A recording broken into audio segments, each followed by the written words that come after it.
On April 1st of this year, 2023, it will be 3 years since I published my controversial 4.5-hour presentation, Did the Beatles Write All Their Own Music? Based on the research I presented back in April of 2020, I concluded the Beatles did not write all their own music and did not play on all their recorded tracks. As of this recording, across all of my platforms, the presentation has achieved over 150,000 views worldwide. Since the publishing of the presentation, I have presented additional information and evidence which I believe strengthens my conclusion that the Beatles did not write all their own songs.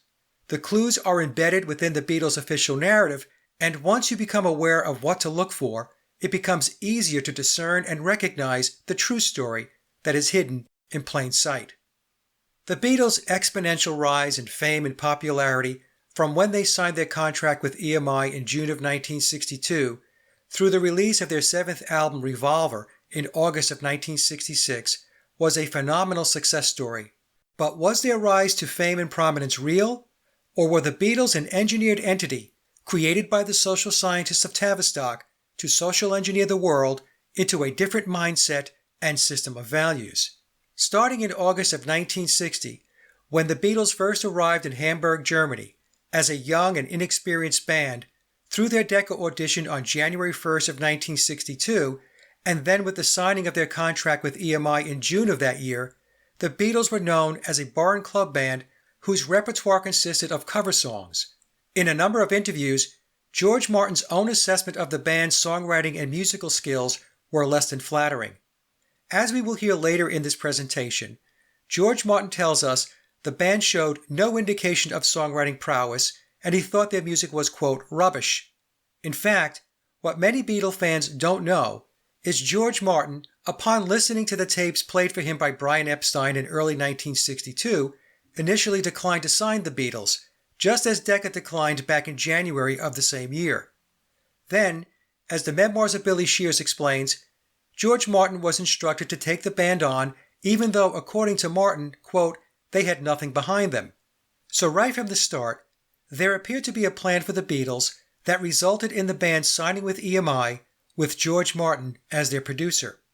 Later, we will take a look into the 1960 through 1963 period to understand what was going on behind the scenes to move the Beatles from a nondescript, marginally skilled band in August of 1960 to becoming a worldwide phenomenon in a mere 3.5 years when they landed in America on February 7, 1964. The evolution of the Beatles' music from 1963 through 1966, starting with their first UK album Please Please Me through Revolver, was quite remarkable. Even the mainstream narrative explains the Beatles' songwriting abilities evolved significantly in both complexity and sophistication in less than 4 years.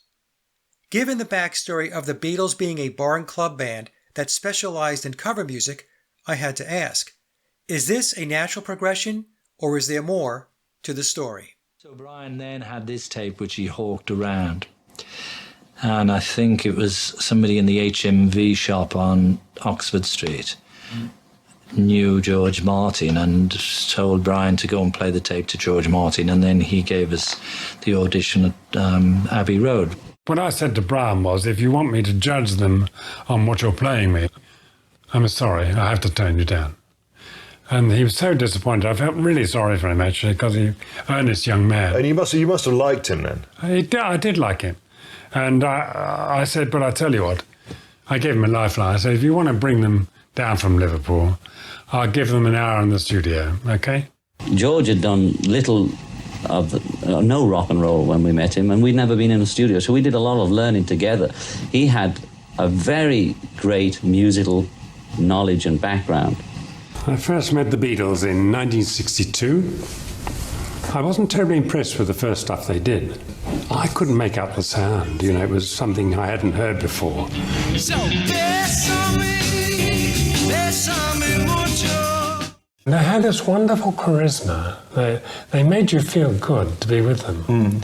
And I thought their music was rubbish. So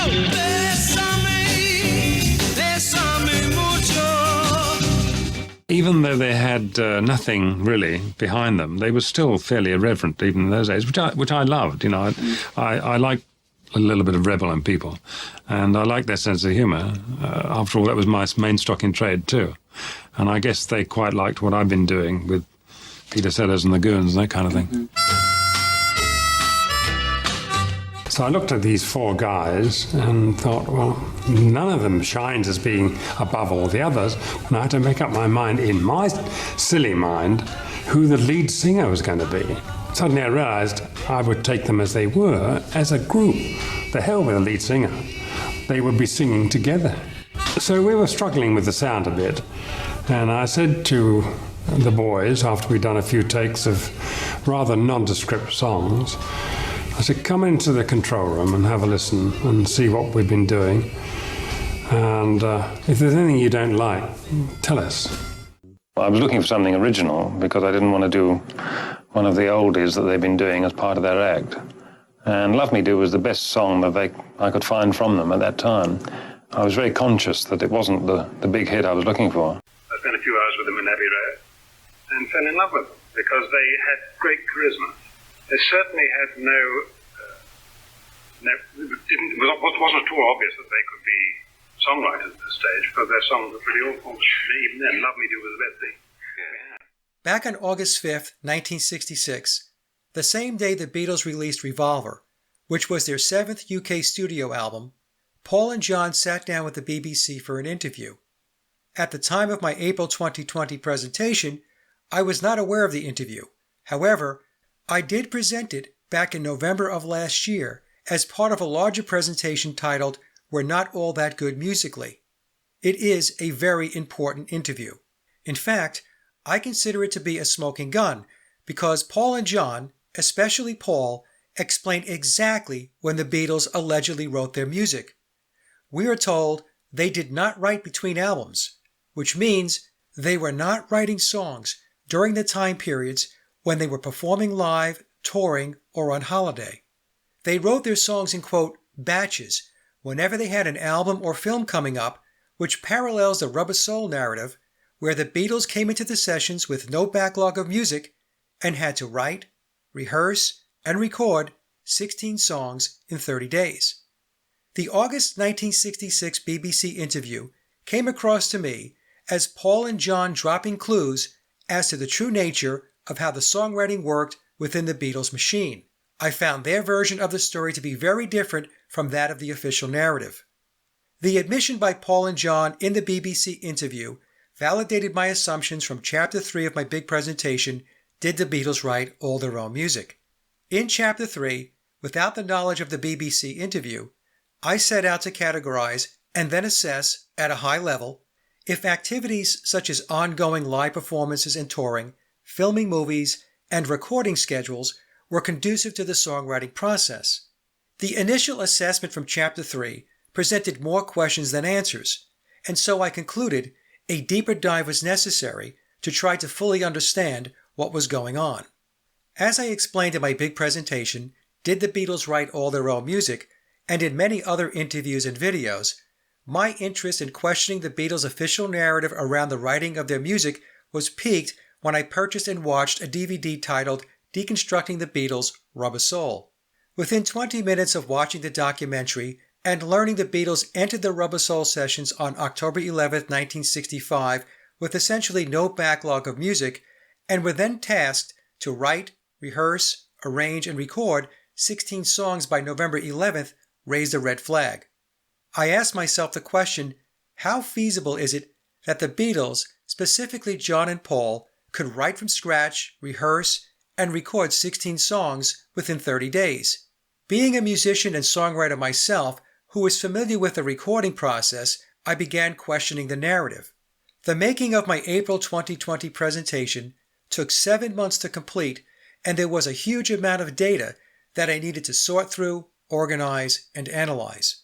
The purpose of the Chapter 3 charts was to start building the initial framework for a first round of analysis. By creating the categories to capture activities involving album recording periods, live performances, and film dates, it helped to assess, again at a high level, where the Beatles may have spent their time. In the presentation, I explained the categorization of the data was not an exact science, but an exercise to start the process of analyzing. In other words, it was a starting point in which to build upon and then decide if the initial analysis supported a deeper dive. I concluded it did based on what appeared to be an issue with time compression or lack of time. Chapter 3 starts with the assumption that the Beatles wrote and recorded their own music because that is what the official narrative tells us. For the purposes of illustration, as I talk to this slide, I will focus on the Beatles' second UK album release, With the Beatles. We can see the recording period to produce With the Beatles was 97 days, beginning on July 18th of 1963 and concluding on October 23rd. It's important to understand that 97 days to record or make the album does not imply the Beatles were physically at the studio all those days. The number of days is a reflection of the total elapsed time from start to finish to produce an album because it represents the full range of studio activities up through the final mixdown and cutting of the lacquer. For example, although the Beatles were not recording every single day during the Rubber Soul timeframe, which was explained in my April 2020 presentation on slide 114, the entirety of the Rubber Soul recording sessions did span 37 days when we factor in the full range of studio activities such as writing, rehearsing, arranging, editing, mixing, and finalizing the lacquer, which begins the process of pressing the vinyl records. It's key to understand the Beatles' time in the studio for Rubber Soul was not just a recording exercise. At a minimum, they had to write the songs and then rehearse them before the songs were ready to be recorded.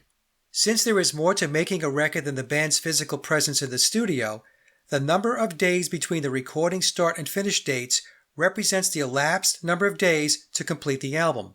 For example, the official narrative tells us the Beatles spent 7 days in the studio recording With the Beatles.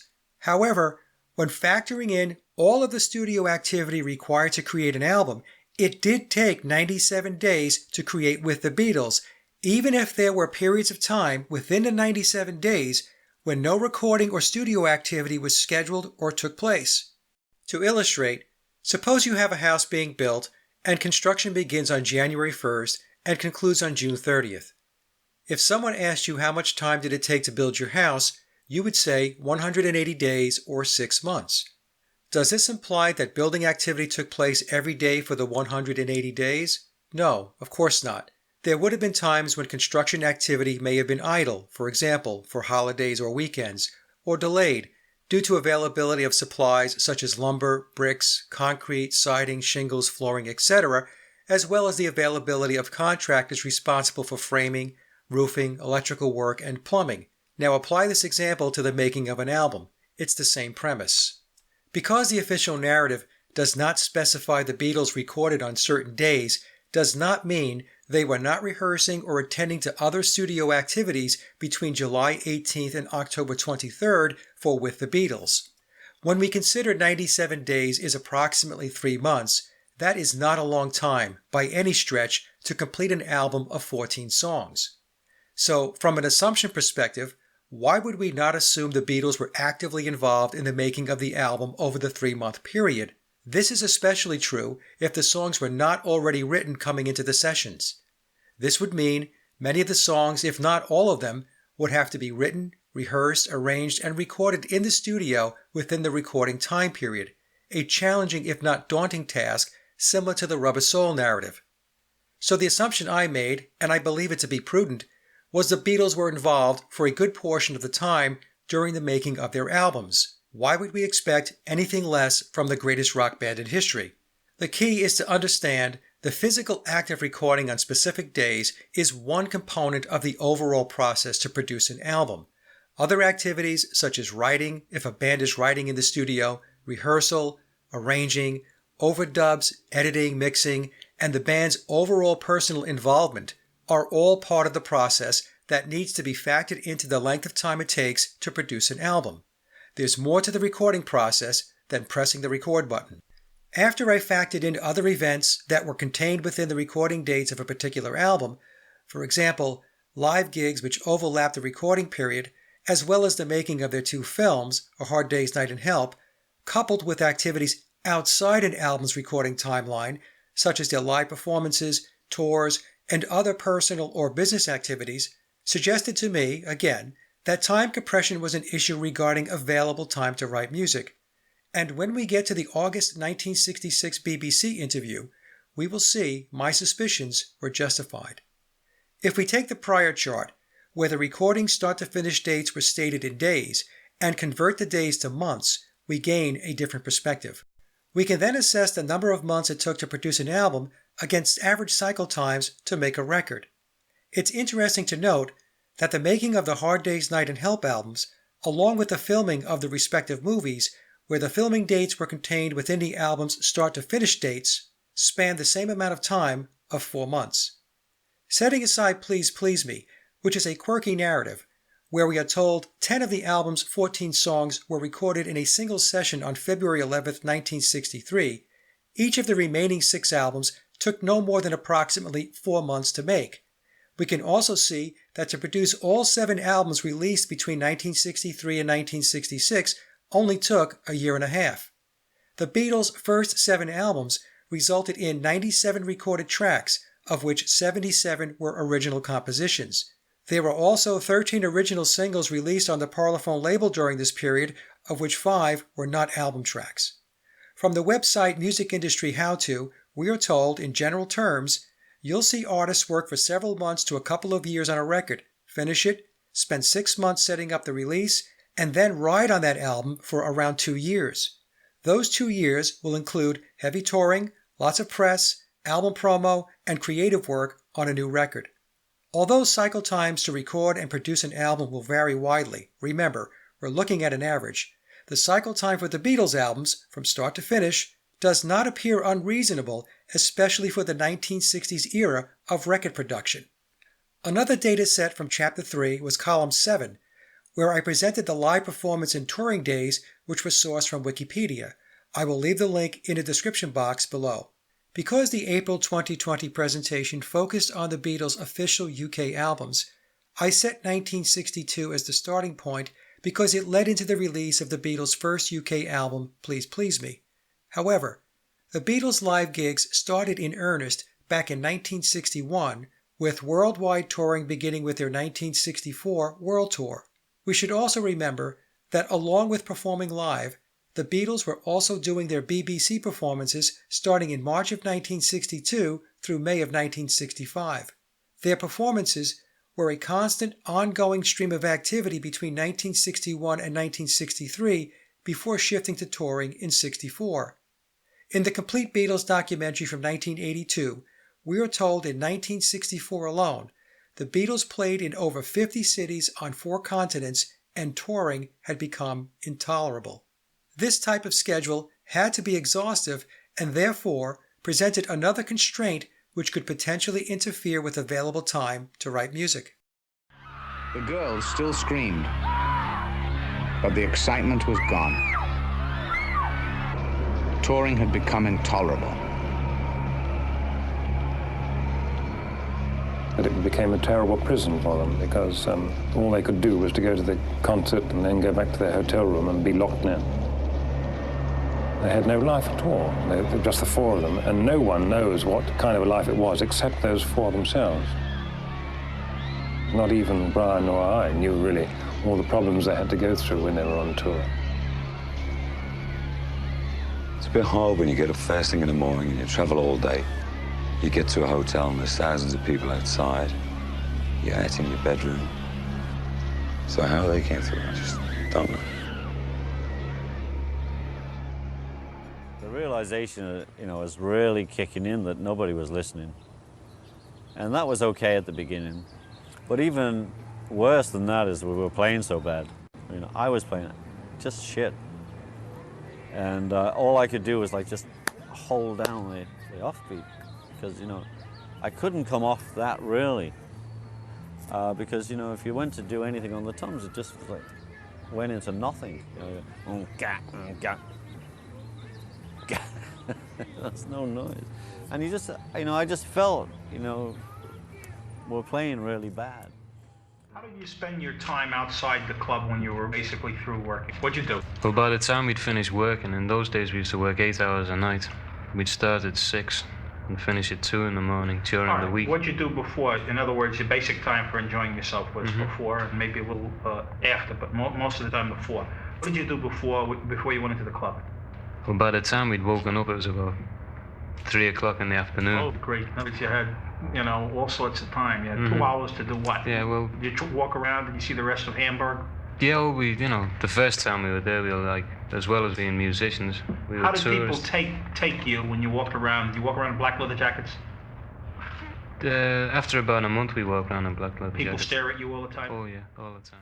To prepare to play live, whether it be locally, within the UK, or elsewhere, there had to be rehearsal, travel, setup, etc., not to mention eating, sleeping, and attending to other life activities outside of music, especially as 4 young men, which will take us to Hamburg in a moment. In other words, a band does not simply show up to a gig and play without learning songs and rehearsing. It's not a matter of arriving, playing for an hour or two, and then having the rest of the day to studiously write songs. There is an entire set of activities associated with being a band and playing live that needs to be factored into the time equation. In Hamburg, the Beatles were at the clubs several hours a night for weeks at a time, enduring substandard accommodations, which some might even call deplorable. In the book Lennon Prophecy, author Joseph Nisgoda explains, in August of 1960, the Beatles began playing a 48-night run at Hamburg's Indra Club, their first professional bookings as the Beatles. The club was located near the Reeperbahn, an urban hell, the city's red light district, an area rife with strip clubs, sex shops, harlots, crooks, drugs, and numerous drinking establishments. The band was lodging in conditions that biographer Barry Miles describes as appalling. The Beatles slept in the dressing rooms of a run-down former cinema and bathed in its restrooms, and the situation didn't get any classier. The Beatles took full advantage of the lifestyle, drinking and spending their money as quickly as they were paid. They had at their call many of the local girls and prostitutes, which came with its problems. The boys were treated often for sexually transmitted diseases. By December, the Beatles returned home broke, dejected, and dispirited, their future as a band uncertain. The book goes on to say that Paul did nothing but laze around the house with his father constantly pushing him to get a job, while John spent vacant hours home alone. I'm going to guess that not a lot of original music was being created during their Hamburg gigs. Later in the presentation, we will talk more about the 1960 through 1963 timeline. This is a version of a slide from my April 2020 presentation that describes the typical songwriting process leading into recording a song. It's important to note that in many cases, a songwriter will write a few songs in order to get to one which they consider worthy of recording. Although writing songs spontaneously or quickly can happen, it is not the norm. In general, writing songs, especially good ones like many of the Beatles' music, takes time. Songwriting, as one would assume, is a creative process. Sometimes the music comes first, and other times it might be the lyrics or even just a melody that comes into your awareness. This then leads to writing the structure of the song, which would include the verse, bridge, and chorus. Once the initial structure of the song is created, you have a draft or a demo of that song. It's not uncommon to continue to work on the draft or demo until you believe you have a completed version. Many times, songwriters will write songs either partially or completely and then decide to shelve the song either temporarily or permanently if they feel it's not resonating with them. However, if the song is deemed worthy, then the songwriter will present the song to their band members or collaborators. Introducing a song to the band can result in additional changes and usually does. After rehearsing the song, which in itself is a collaborative process where more changes can be made, the song is then ready to be recorded. The first set of tracks to be recorded would be the basic rhythm tracks, which typically include the rhythm guitar, bass, and drums. The recording of the basic rhythm tracks can result in multiple takes to finalize the tracks. Finalizing the basic tracks may also involve editing, where the best of multiple takes are stitched together or edited to create the final version. After the basic tracks are finalized, the overdubs are done. The overdubs would include vocals, keyboards, lead guitar, etc. Once all of the tracks for the song are recorded, edited, and finalized, the song is then mixed down to adjust individual tracks for volume, effects, fading, etc. Once the final mix is completed, the song is mastered. Mastering is the process of bringing out the final presence of the song by adjusting decibel levels, equalization, compression, and so on. Back in the day of vinyl records, once the song is mastered, a lacquer is created and finalized to start the process of record pressing. As all of this is happening, the album art, record sleeves, and labels are created and sent out to be printed. It should also be noted the ink to create the artwork required a week to dry. With the record now pressed and the labels and album sleeves completed, the record is now ready to be packaged and staged for distribution. When I play the August 1966 interview with John and Paul, you will get a sense that even for the Beatles, assuming for the sake of argument that they did write their own songs, that songwriting was a process that took time. Some people who dislike the questioning of the Beatles' narrative like to point to mainstream interviews of artists who tell stories of how their songs magically came together. What the official story believers fail to understand is the music industry is entertainment, and the artists they idolize are performers. They are the veneer in front of the curtain. Part of their responsibilities as a performer is to embellish stories in order to optimize the entertainment value of their particular narrative. For example, in the Muscle Shoals documentary from 2013, we are told the Rolling Stones recorded 3 songs in the studio within 2 to 3 days for their Sticky Fingers album. One of those songs was Wild Horses, along with Brown Sugar and You Gotta Move, which was a cover. In the documentary, Mick Jagger states Keith Richards may have had only the chorus written for Wild Horses, while Keith Richards said the song was an idea. In either case, whether there was a chorus for the song or it was just an idea, the song was mostly unwritten. Keith Richards then goes on to say he wrote Wild Horses, essentially from scratch, in the restroom of the Muscle Shoals studio. The thing is, once Keith finished writing the song, he still needed to go through the process I just described. He had to present the song to his bandmates, make adjustments to the song based on band input, and then rehearse the song to get it down and ready to record. As Wild Horses was being worked on, the Stones still had 2 other songs to record during their 3-day stint at the studio. 2 to 3 days in the studio is a flyover. Thus, for those who are familiar with the songwriting and recording process, the narrative in the documentary regarding the origins of Wild Horses is suspect at best. Adding to the song's questionable storyline is the long-held premise that Wild Horses was actually written by Graham Parsons. In the liner notes to the 1993 Rolling Stones compilation album Jump Back, Mick Jagger states, quote, "I remember we sat around originally doing this, meaning Wild Horses, with Graham Parsons, and I think his version came out slightly before ours." End quote. It's important to understand the music business is, first and foremost, entertainment, and not necessarily focused on presenting the truth. Although it's possible to write songs during recording sessions, while on tour, or on a movie set, generally speaking, it is not an environment that is conducive to the songwriting process. Songs are typically written and well rehearsed before entering the recording studio. This is because time is money. Well-rehearsed bands reduce studio time and associated costs. Using the studio to write, rehearse, and then record can be an expensive proposition, and there is no such thing as free studio time. At a minimum, salaries and overhead costs are incurred in the form of producers, engineers, recording staff, writers, session players, equipment maintenance, etc. Touring and playing live usually means traveling by plane and or bus from city to city or country to country and living out of hotels. It's an environment that is not very inviting to the creative process.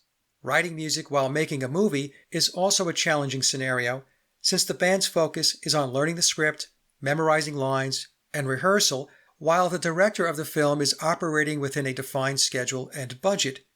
To put context around whether the Beatles were writing songs during the filming of A Hard Day's Night and Help, let's read what John Lennon had to say from a February 2020 Independent article regarding the Beatles indulging in pills and weed. From the article, "On a hard day's night, I was on pills. The only way to survive in Hamburg, to play 8 hours a night, was to take pills. Help was where we turned on to pot. We were smoking marijuana for breakfast during that period. Nobody could communicate with us. It was all glazed eyes and giggling all the time, in our own world. It's like doing nothing most of the time, but still having to rise at 7 a.m., so we became bored. Dick Lester knew that very little would get done after lunch. In the afternoon, we very seldom got past the first line of the script. We had such hysterics that no one could do anything. John Lennon's quotes are very telling, so we need to ask a reasonable question. Does a steady state of being stoned spark songwriting creativity, especially after John explains they seldom got past the first line of the script and they had such hysterics that no one could do anything? Based on John's own words, I concluded the lads were not writing a lot of music when they were on the film sets. As I analyzed the data from Chapter 3 of my presentation, Did the Beatles Write All Their Own Music?, I needed to discern what was possible versus what is probable. Probable implies that there is a very high chance or likelihood that a certain event might occur. On the other hand, possible means something may or may not happen, and the outcome, in the case of possibility, is uncertain. For example, if there's a 10% chance of rain today, it is possible it will rain, but it also means there is a 90% chance that it will not rain. On the other hand, if there's a 90% chance of rain today, it is probable, meaning it is likely, it will rain. So I set out to assess the probability or likelihood that songwriting took place in parallel with other significant activities and asked the following question.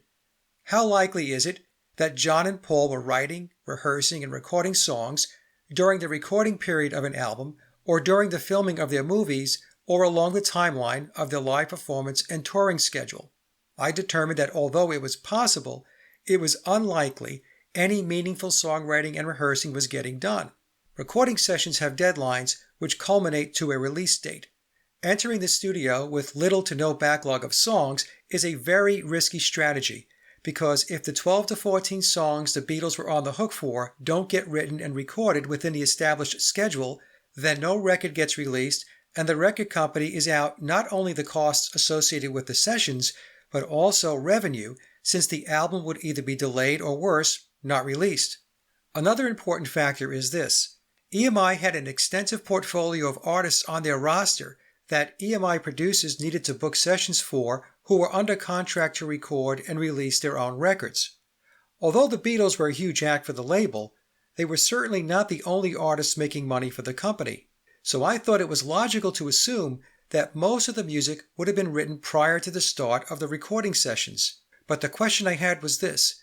With all the other activity they were involved in, when were they able to write and rehearse? Per the Independent article I discussed on the previous slide, John Lennon explained he was popping pills in Hamburg and on the set of A Hard Day's Night, and the entire band was in a haze of marijuana and high during the filming of Help, with John adding they were pretty much useless after lunch. And the official Beatles story tells us the constant performing and tours were extremely hectic and exhausting.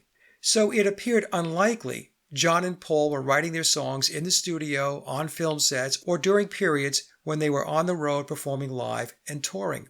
Therefore, after analyzing the time around their performance schedule, films, and recording dates, I determined something was off. If time was an issue, and I believed it was, then when were John and Paul able to prolifically write their songs? So I decided a deeper dive was required in order to fully understand what was really going on. That deeper dive resulted in researching deep state entities such as the Committee of 300 and Tavistock, along with learning more about social engineers such as Theodore Adorno and Willis Harman, who had their ideology grounded in the human potential movement, which played a significant role in the counterculture of the 1960s, which became known as the Aquarian Conspiracy.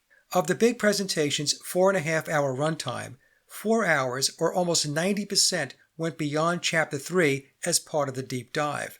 Thus, Chapter 3 was a starting point to test the waters to decide if there was possibly more to the Beatles' story. I decided the answer was yes, a lot more. As I mentioned earlier, back when I was working on the April 2020 presentation, I had not yet come across the BBC interview that Paul and John did on August 5, 1966, which, by the way, was the same date Revolver was released. The BBC released the interview on August 29th, which coincided with the Beatles' very last live performance at Candlestick Park. Both dates are interesting in that they mark pivotal moments along the Beatles' timeline. As a side note, The set list for the Beatles' last concert tour consisted of 18 shows performed between August 12th and August 29th of 1966 and did not contain one song from their newly released Revolver album. So with the Beatles fresh out of the studio with a brand new album, not one track from the record was performed live. Why would that be? Perhaps it was because they had not learned to play the songs on the album, and so they resorted to performing older material, including 2 covers during that tour, Rock and Roll Music and Long Tall Sally. During the BBC interview, Paul and John answered many of the questions I was seeking answers to. For example, when exactly did they do most of their writing? After listening to the interview, it seemed as if John and Paul were intentionally dropping clues to reveal the truth. John and Paul had written at least 100 songs together since they met in 1956, but they hadn't recorded any, original or otherwise. Not until they went to Hamburg again in 1960 did they make their first record, and then only as a backup group for their friend Tony Sheridan. The result? An awkward rock and roll arrangement of My Bonnie Lies Over the Ocean. On August 5th, 1966, John and Paul did an interview with the BBC at Paul's home. The full interview is approximately 25 minutes in length, and the link is in the description box below. Of the 25 minutes, there is approximately 6 minutes of the discussion which intrigued me because within the overall conversation, it appeared to me that Paul and John, but Paul in particular, was exposing the truth about the true nature of the Beatles' songwriting. Some might refer to it as revelation of the method. In a moment, I will play excerpts from the interview, but before I do, let me call out the highlights we should listen for. When John is asked whether he is more focused on being a group or a songwriter, he says his focus is more on being a group. Then when John is asked about when he became a songwriter, he states he cannot remember, when the official narrative tells us that both John and Paul wrote 100 songs between them from 1956 through 1962. Then Paul discusses how songwriting is a process versus an on-demand or spontaneous activity. When John is asked by the interviewer if he is the words person, he states no and explains he finds it equally hard whether he's writing music or coming up with lyrics. Paul then says something very important. He states the only time they need to force themselves to write songs is when an album or film comes up. This is very much like the Rubber Soul model, where the songs for the album were allegedly written in the studio during the actual recording sessions. Paul then says the songwriting process is a bit of a drag for the first 2 songs, and with the last LP, referring to Revolver, he comments it took weeks to get 1 song written. Then Paul drops a bombshell by saying, "We don't write between LPs normally, maybe 1 or 2, then we write a great big batch." With this statement, Paul completely eliminates the argument that the Beatles were writing in between albums, meaning they were not writing songs during their live performance schedules, on holiday, or in parallel with any other activity that was not studio or film based. He is clearly saying that aside from maybe 1 or 2 songs, their writing was exclusive to when they needed to record an album, which was twice a year between 1963 and 1965. The BBC interviewer then questions the feasibility of writing 12 songs for an album in what Paul referred to as batches, with John saying it is some days, meaning it's a challenge, and then adding writing songs was at times very impossible. Then John and Paul discuss their lack of motivation to write when on holiday. When they talk about being on holiday, I believe they are referring to the period of time they had off after returning home from a major tour. For example, before the Rubber Soul sessions began on October 11, 1965, the Beatles had a 6-week break after completing their 1965 U.S. tour. Even though the official narrative explains the Beatles came into the Rubber Soul sessions with essentially no backlog of songs and needed to write from scratch, there are people that still want to argue that the Beatles did write during that 6-week break, even though the mainstream narrative tells us that did not happen. But with this interview, John and Paul settled the debate by explaining it was not a time when they were motivated to write songs. Paul then acknowledges the use of session players and the bigger lineup available to George Martin and says the problem with session players is everything needs to be written down.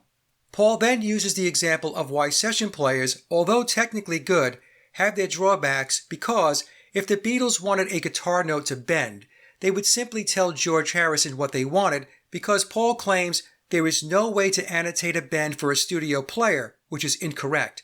Note bending can absolutely be annotated. Then Paul drops another bomb by stating, "We're limited as a group. We're the first to say we're not all that good musically." And then he admits he did not play on Yesterday, when the official narrative clearly credits Paul for the acoustic guitar track on the song.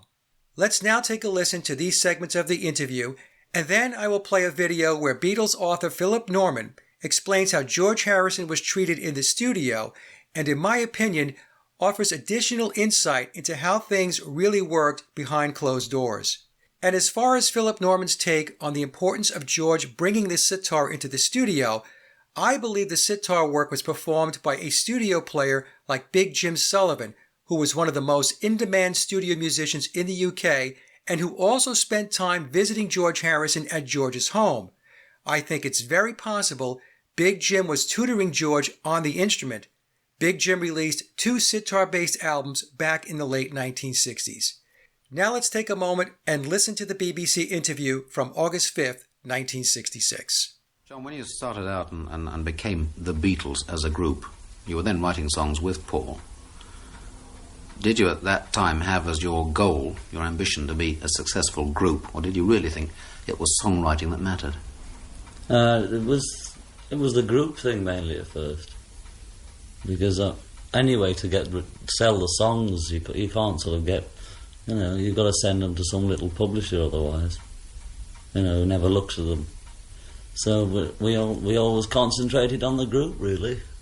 Did you at any one stage come to the point where you said, heavens above, we're successful as composers and we shall be more successful as composers than we'll ever be as musicians? I can't remember a point, but I know there is some sort of, must have been some time when it suddenly dawned on us. But I can't remember it. Well, in fact, when you are faced with a situation of having to turn something out, do you then try running over phrases on a guitar that have been going through your mind for some time, seeing what you can make? That's another trick. To try an old song, yes. One that never quite made it, and take a bit out of it that wasn't bad. In other words, and try and make that into a song. Yes. Do you store away in your minds odd phrases that you hear from time to time that would make a good title? Well, I think I try to, but I always forget them if they're stored away in my mind. They might come back without me knowing. But there's bits from other records I think I'll pinch that, and I'll never remember it. Well, you jumped in very quickly there, John. Does this mean that you're the words expert in particular? No. I find it just as hard, words or music. You both have to be in the right mood when you're working together, collaborating on a song. Does one have to wait for the other to very seldom, If we both don't feel like it, we just have another ciggy.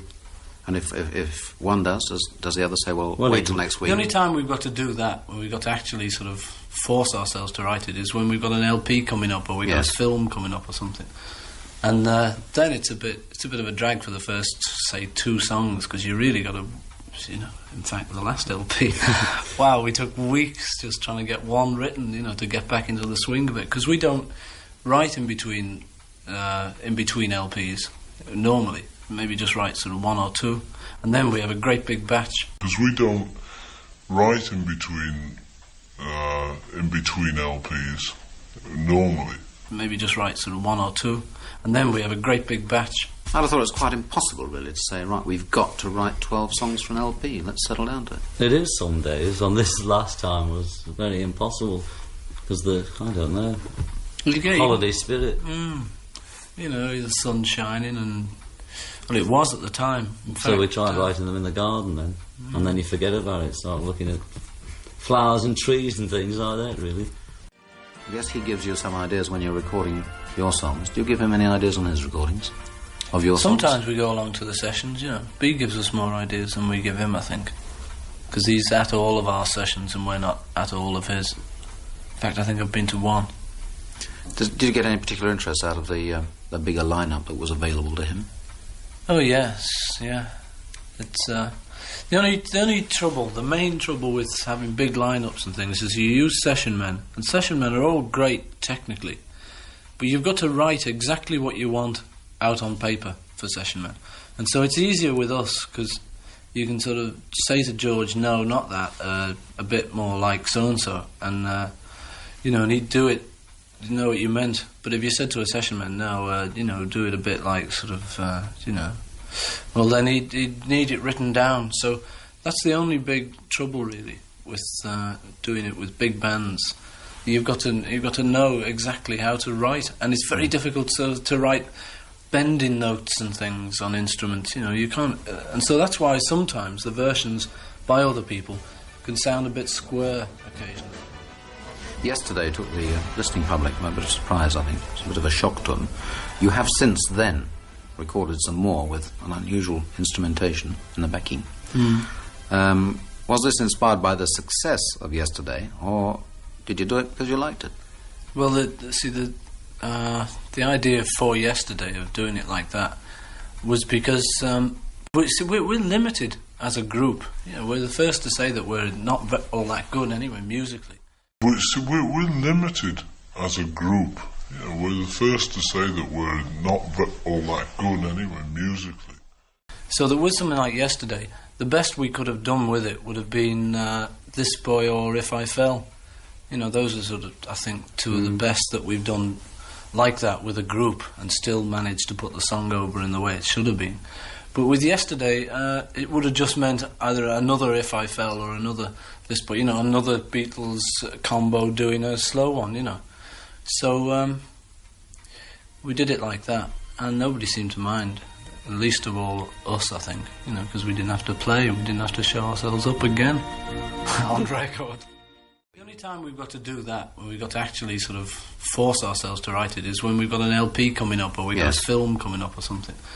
And then it's a bit of a drag for the first, say, 2 songs, because you really got to, in fact, the last LP, wow, we took weeks just trying to get one written, to get back into the swing of it. Because we don't write in between LPs, normally.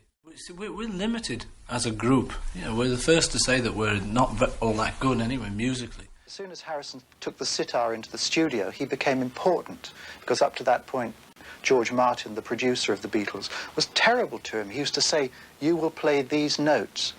George Martin, the producer of the Beatles, was terrible to him. He used to say, "You will play these notes." Here they are on the piano, "You will play this." He was the underdog of the Beatles. He was the one who had the most miserable time. Harrison was very much younger, in particular, than Lennon, and Lennon used to patronize him and call him that kid. That stuck for an awful long time. That's another root of this sort of resentment and this feeling of discomfort and rancor that he had as a Beatle. Let's break down what Paul and John told us in the August 5th, 1966 BBC interview. Let's first focus on the yellow highlighted box on the slide. In the interview, we were told they did not normally write songs between albums, and if they did, they penned maybe 1 or 2 songs. And because Paul said maybe 1 or 2, we cannot rule out that there were times when no songs were written in between albums. And because they did not write between albums, Paul said they wrote in great big batches whenever an album or film was scheduled.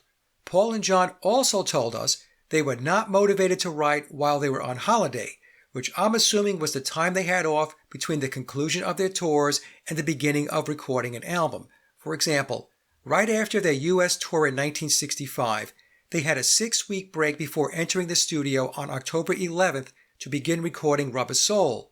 During that break, even the mainstream narrative tells us they didn't write any songs. The Rubber Soul backstory tells us they came into the sessions with no backlog of music. That being the case, that means they did not write songs while they were touring, and they did not write songs during their 6-week break or holiday. In fact, for Rubber Soul, we are told they wrote all 16 songs, 14 for the album and 2 for a single, in the studio over a 30-day period of time. So Paul and John's explanation of when, where, and how they wrote the music maps nicely with the mainstream Rubber Soul narrative, meaning all the songwriting and rehearsing was allegedly done in the studio and not while they were touring, and not when they were on holiday or vacation. Now let's move to the light blue box. Paul and John explain, in their own way, that songwriting was not spontaneous and could be challenging, and therefore the process took time. Paul then explains the only time they had to force themselves to write, which was an interesting choice of words, is when an album or film was coming up, and then adding, it took them weeks to get one song written for Revolver. If on one hand we're being told songwriting is a process that takes time, then how does forcing yourself to write top-shelf songs in batches under the pressure of time constraints in the studio make any sense? Even the BBC interviewer questioned the feasibility of writing 12 songs on demand or in batches, as Paul described it.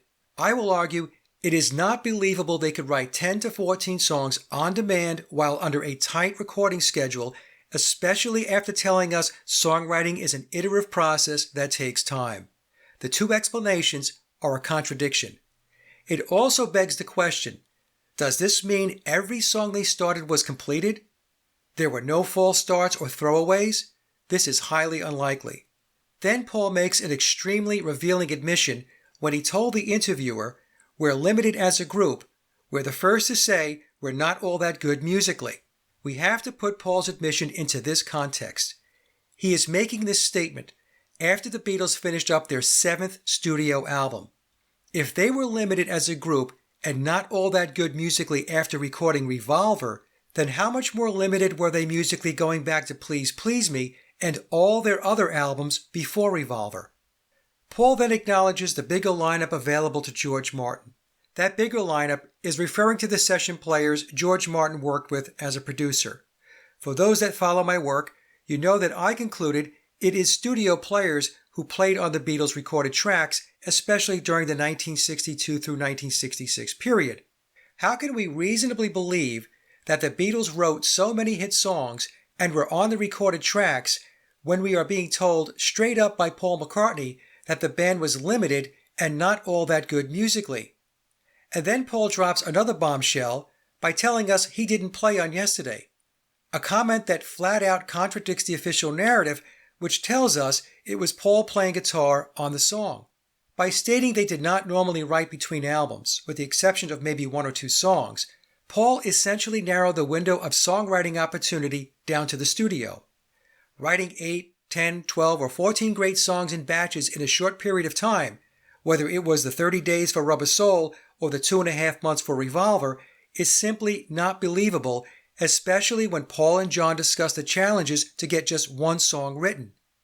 If we listen to the interview objectively and with discernment, it offers tremendous insight into what was really going on behind the scenes.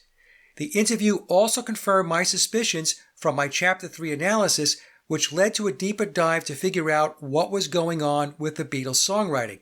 The funny thing is, if I had known about the BBC interview back when I was working on the April 2020 presentation, my Chapter 3 may not have been needed, since Paul and John answered the very questions I was asking. Up to this point, the assumption is the Beatles, in particular John and Paul, wrote their songs and played on the recorded tracks. But when we factor in the constant and exhaustive touring, popping pills, smoking weed, and being high on film sets, and writing most, if not all of their songs in batches when heading to the studio, seriously challenges the official narrative of John and Paul being too prolific and genius songwriters. Top that off with Paul admitting they were limited as a group and not all that good musically, and the house of cards is collapsing. And we have yet to discuss the pre-1964 period to understand what was going on behind the scenes to move the band into the frenzy of Beatlemania. All of this is leading us back to the Rubber Soul model, where I determined all of the songs were pre-written by outside songwriters and recorded by studio musicians, with the Beatles being on the hook to sing the vocals. Here's a version of a slide from my April 2020 presentation. Column 3 of the slide depicts the number of days between the ending of one album and the beginning of the next. Column 4 shows the number of days the Beatles performed a live gig during that period of time. I concluded the schedule was too hectic for significant levels of songwriting to take place. Yet a common argument by Beatle fans is the Beatles had ample time to write songs in between album releases in spite of their busy performance schedule. However, as I just covered, Paul puts an end to the debate when he stated the Beatles did not normally write in between albums, and the only time they needed to, quote, force themselves to write songs is when an album or film came up. Therefore, per Paul McCartney, the Beatles, in particular John and Paul, wrote very few songs, if any, between albums. Here's another slide from Chapter 3 of my 2020 presentation, where I categorize time at a high level. The chart on the left is the original slide I presented for the two albums released in 1965, Help and Rubber Soul. With touring decreasing from 1964 levels, the Chapter 3 chart on the left suggested the Beatles had 6 months to write music since they weren't in the studio, on a film, or touring. Yet, with Paul admitting they did not normally write in between albums, that admission shifts most, if not all, of the songwriting workload to the time frames of the recording sessions for Help and Rubber Soul. The chart on the right reflects this shift based on Paul's comment. Whereas I originally suggested the Beatles had 6 months out of the year to potentially write music, Paul narrowed that window of opportunity down to 4 months. For Help and Rubber Soul, this means they wrote, rehearsed, and recorded 30 original songs plus 2 covers within a 4-month period of time. And remember, between the recording dates of the Help album, the Beatles were also filming their Help movie in a haze of marijuana, and according to John, were pretty much useless after lunch. In my opinion, once we weigh all the variables, the premise that the Beatles wrote all their own music becomes less and less likely. Before we proceed to recapping Rubber Soul, let's take a closer look at the pre-1964 period where the Beatles went from obscurity to a worldwide phenomenon in only 3.5 years. The first gigs outside the college was at the Jacaranda, which was a tiny little coffee bar where they played in the cellar. I think they got about 5 shillings each. The Jacaranda was owned by Alan Williams, a small-time entrepreneur operating on Liverpool's bohemian fringe. His latest enterprise was supplying rock and roll groups to a club in Hamburg. When no other act was available, Williams proposed the Beatles. The group that was playing there was one of the big groups in Liverpool, which was Derry and the Seniors, featuring Howie Casey, the lead. And he sent me a letter over saying, look, Alan, we've got a good thing going over here for all the Liverpool groups. But if you send that bum group, the Beatles, over to Hamburg, you're going to louse it all up. For God's sake, don't send them. John and Paul had written at least 100 songs together since they met in 1956. But they hadn't recorded any, original or otherwise. Not until they went to Hamburg again in 1960 did they make their first record.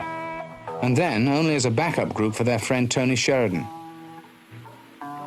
The result? An awkward rock and roll arrangement of My Bonnie Lies Over the Ocean.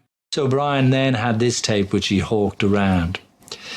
And I think it was somebody in the HMV shop on Oxford Street knew George Martin and told Brian to go and play the tape to George Martin, and then he gave us the audition at Abbey Road.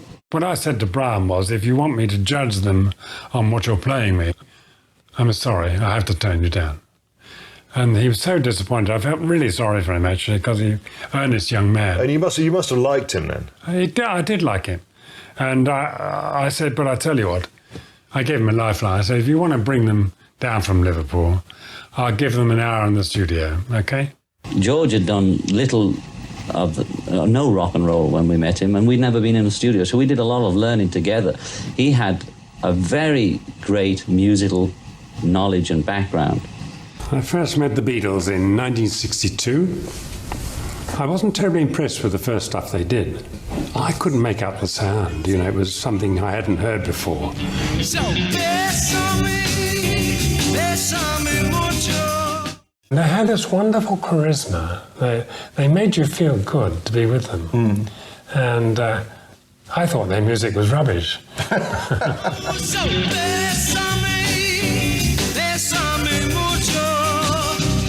Even though they had nothing really behind them, they were still fairly irreverent even in those days, which I loved. You know, I like a little bit of rebel in people, and I like their sense of humour. After all, that was my main stock in trade too, and I guess they quite liked what I've been doing with Peter Sellers and the Goons and that kind of thing. So I looked at these four guys and thought, well, none of them shines as being above all the others. And I had to make up my mind, in my silly mind, who the lead singer was going to be. Suddenly I realised I would take them as they were, as a group. The hell with the lead singer. They would be singing together. So we were struggling with the sound a bit. And I said to the boys, after we'd done a few takes of rather nondescript songs, I said, come into the control room and have a listen and see what we've been doing. And if there's anything you don't like, tell us. I was looking for something original because I didn't want to do one of the oldies that they've been doing as part of their act. And Love Me Do was the best song that I could find from them at that time. I was very conscious that it wasn't the big hit I was looking for. I spent a few hours with them in Abbey Road and fell in love with them because they had great charisma. They certainly had it wasn't at all obvious that they could be songwriters at this stage because their songs were pretty awful. Even then, Love Me Do was the best thing we had. Let's take a look at the Beatles' early period starting in Hamburg. This is a slide I covered in a presentation I did on the 1960 through 63 period where I asked if the Beatles' rise was organic or engineered. The link to that show is in the description box below. Let me break down the chart step by step. The Beatles went from their first Hamburg gig back in August of 1960 to landing in America on February 7, 1964 in approximately 3.5 years. Keep in mind the Alan Williams clip we just heard where he tells us the Beatles were called a bum group when he was trying to get them booked in Germany. The Complete Beatles documentary tells us John and Paul, either separately or together, wrote 100 songs between 1956 and 1962. As we review the timeline, ask yourself this question: where are the 100 songs? Especially when we factor in George Martin's comments regarding the band's lack of musical and songwriting skills.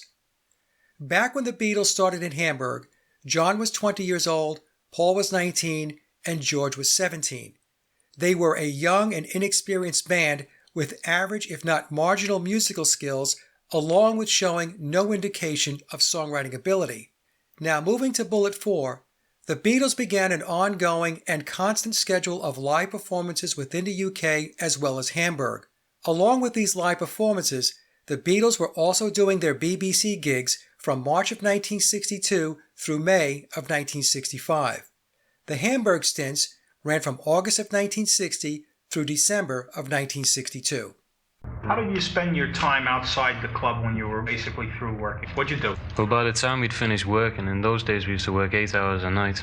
We'd start at 6 and finish at 2 in the morning during the week. What'd you do before? In other words, your basic time for enjoying yourself was before, and maybe a little after, but most of the time before. What did you do before you went into the club? Well, by the time we'd woken up, it was about 3 o'clock in the afternoon. Oh, great. In other words, you had, all sorts of time. You had 2 hours to do what? Yeah, well... Did you walk around? Did you see the rest of Hamburg? Yeah, well, the first time we were there, we were like, as well as being musicians, we were How did tourists. people take you when you walked around? Did you walk around in black leather jackets? After about a month, we walked around in black leather jackets. People stare at you all the time? Oh, yeah, all the time. To add to Pete's comments, the band's early Hamburg living conditions were less than desirable.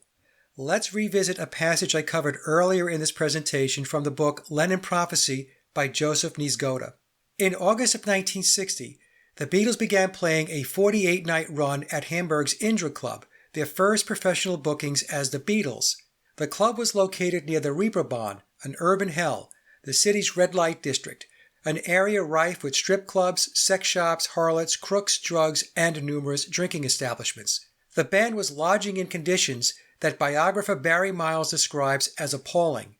The Beatles slept in the dressing rooms of a run-down former cinema and bathed in its restrooms, and the situation didn't get any classier. The Beatles took full advantage of the lifestyle, drinking and spending their money as quickly as they were paid. They had at their call many of the local girls and prostitutes, which came with its problems. The boys were treated often for sexually transmitted diseases. By December, the Beatles returned home broke, dejected, and dispirited, their future as a band uncertain. The book goes on to say that Paul did nothing but laze around the house with his father constantly pushing him to get a job while John spent vacant hours home alone. And that's the passage from Lennon Prophecy. Then on January 1st, 1962, only 16 months from their start in Hamburg, the Beatles find themselves at Decca to record 15 songs. Of the 15 songs, 12 were covers and 3 were nondescript originals. The original songs were Like Dreamers Do, Hello Little Girl, and Love of the Loved. One might ask this question: if John and Paul wrote 100 songs between them going into 1962, why did cover songs dominate the Decca demo? It should also be noted that none of the original songs from the Decca session made it onto any of the band's official UK album releases during the band's period together. Decca was not impressed and declined to sign them. Then in February 1962, Brian Epstein met with George Martin of EMI, where he played the tapes. Martin was also not impressed and declined to sign the band as well. But then something happened. In the memoirs of Billy Shears, we are told George Martin's decision was reversed and he was instructed to take the band on, which resulted in a signed contract with EMI in June of 1962, with some sources stating the contract was signed a month prior in May of 62. The Beatles went from their rough and tumble beginnings in Hamburg to a signed contract with a major label in only 1 year and 10 months. According to memoirs, once the Beatles were signed, George Martin initially assigned his assistant Ron Richards to work with the band. When the results of the working sessions did not go well, George Martin was instructed to work with the band directly. In other words, there was to be no delegating. Then the music publication Mersey Beat published an article in the August-September 1962 edition announcing Ringo Starr replacing Pete Best as the drummer. However, the article also stated the Beatles will be flying to London to make recordings at EMI Studios. They will be recording numbers that have been specifically written for the group, which they have received from their recording manager, George Martin. So if John and Paul wrote 100 original songs between them starting in 1956, then why is George Martin having songs written for them? Perhaps it's because the 100 songs of the official narrative never existed. And if the songs never existed, or at the very least were not very good, then where are all the songs coming from going forward? Remember, we heard George Martin himself say they showed no signs of songwriting acumen, that they had nothing behind them, and he thought their music was rubbish. On March 22, 1963, the Beatles' debut album Please Please Me is released, containing 8 original compositions and 6 covers. So the lads went from an obscure bar and club band in August of 1960 to the release of their debut album on a major label in 2 years and 7 months. This is after George Martin stated the best song they had when he met them was Love Me Do. But now, 7 more original songs appear between June of 1962 and February 11th of 1963, all of which are arguably far better compositions than Love Me Do. Couple this with the official story telling us the Beatles recorded 10 of the 14 songs for Please Please Me in one long session on February 11th, and something doesn't seem quite right. And keep in mind, all of this manifestation is happening as the Beatles are steadily performing live with their repertoire of cover songs on an almost daily basis. Even their BBC performances, especially early on, were predominantly cover tunes. So we have to ask the question, what is really going on here? Then in October of 1963, after the release and success of Please Please Me, Memoirs explains that both John and Paul entered into a Faustian bargain. Is it true? I don't know. I'll let you decide. But then, only 8 months after Please Please Me, the Beatles' second UK album with the Beatles, containing 8 more original songs, was released on November 22, 1963, the same day U.S. President John F. Kennedy was assassinated.